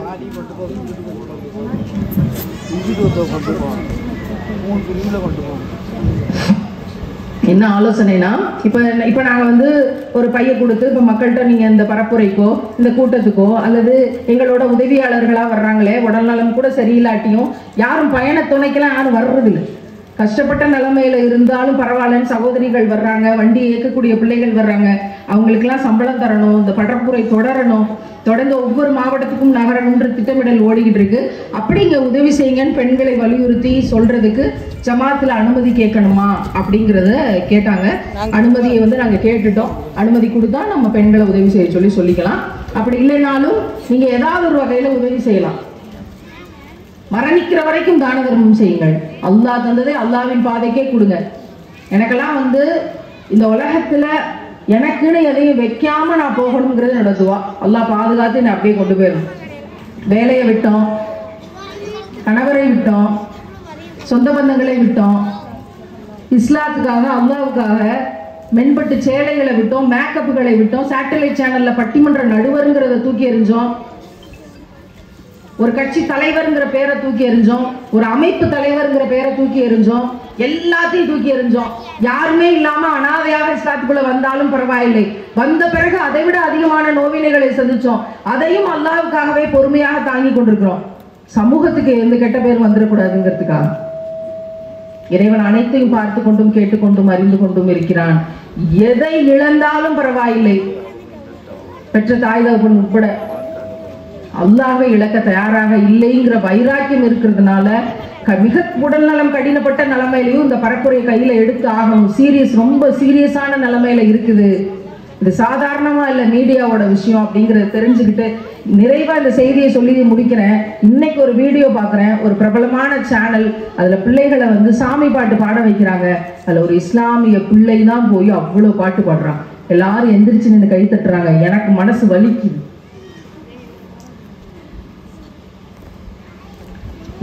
எப்படி இது சாத்தியமாகுது? எப்படி இதை சாத்தியப்படுத்துறாங்க? எப்படி என்கரேஜ் பண்றாங்க? எப்படி வளர்க்குறாங்க? நீயும் இது மாதிரி வாணு. அந்த தாய் வந்து ஹிஜாப் போட்டுட்டு ஒரு ஷால் போட்டிருக்காங்க. அந்த ஹிஜாபை எடுத்து கண்ணி தண்ணி துடைக்கிறா. எல்லாரும் நம்ம மகளை பாராட்டுறாங்கன்னு சொல்லி, இதற்கு பேர் பாராட்டாமா? இதுக்கு பேர் பாராட்டா? இன்னைக்கு நீங்க நெகிழ்ச்சியா சந்தோஷம் ஆனந்த கண்ணீர்ல கண்ணீரை துடைக்கிறீங்களே, உங்க உள்ளத்தினுடைய ஈமானுக்காக நாங்கள் அழுகிறோம். நாளைக்கு என்ன? இப்படிதான் என்கரேஜ் பண்ணக்கூடிய விஷயமாக இந்த சமூகம் இருக்கு, மீடியா இருக்கு. எப்படியாவது இஸ்லாமிய பிள்ளைகளை கெடுத்துடலாம்னு சொல்லி. ஆனால் கியாமத் நாள் வரைக்கும் ஒரு சிறு கூட்டம் உண்டு. அந்த சிறு கூட்டத்தை சேர்ந்து நன்மையை விதைத்து தீமையை தடுக்கக்கூடியவர்களாக நம்மை இறைவன் ஆக்கட்டும். நன்மையை விதைக்கும் தீமையை தடுக்கவுமான வேலைகளுக்கான கருவிகளாக இறைவன் நம்மை ஆக்கட்டும்னு துவா செஞ்சு. அஸ்ஸலாமு அலைக்கும். அதிரி மன்சூர் கடந்த 2.5 வருஷமாக கிரியேட்டிவிட்டின்ற யூடியூப் சேனலில் அல்ஹம்துலில்லாஹ் சிறப்பான முறையில் நடத்திட்டு இருக்காங்க. அவசியம் சப்ஸ்கிரைப் பண்ணாதவங்க அவசியம் சப்ஸ்கிரைப் பண்ணிக்கிறேங்க. குறிப்பாக இதில் என்னென்ன நடக்குதுண்டாக்கா, என்னென்ன விஷயங்கள் இதில் கொண்டு வர்றாருண்டாக்கா, நம்ம மண்ணுடைய அதிராமிரதனுடைய அரசியல் நிகழ்வு, மார்க்க விஷயங்கள், கல்வி சம்பந்தமான நிகழ்வு, அப்புறம் கல்யாண விசேஷங்கள் நிகழ்வு, அப்புறம் விளையாட்டு சம்பந்தமான எல்லா நிகழ்வுகளும் அது எல்லாம் ஊரோட ஒன்றி போய் அருமையான முறையில் ஒன்று செஞ்சுட்டு இருக்காப்புல. அதனால நான்லாம் அதெல்லாம் சப்ஸ்கிரைப் பண்ணி பார்த்துக்கிட்டு இருக்கேன். ஊருடைய தேவைகள் எல்லாத்தையும் பார்த்துக்கிட்டு இருக்கேன். ரொம்ப சந்தோஷமா இருக்கு எனக்கு. அதுபோல் நீங்களும் ஊரில் உள்ளவங்களும் சரி, வெளிநாட்டில் உள்ளவங்களும் சரி, வெளியூரில் உள்ளவங்களும் சரி, ஊருடைய விஷயங்களையும் தேவையை நீங்கள் பார்த்து அறிய ஆசைப்பட்டாங்க அவசியம் கிரியேட்டிவிட்டி சேனலை சப்ஸ்கிரைப் பண்ணிக்கிறேன். வாழ்த்துக்கள். அஸ்ஸலாமு அலைக்கும்.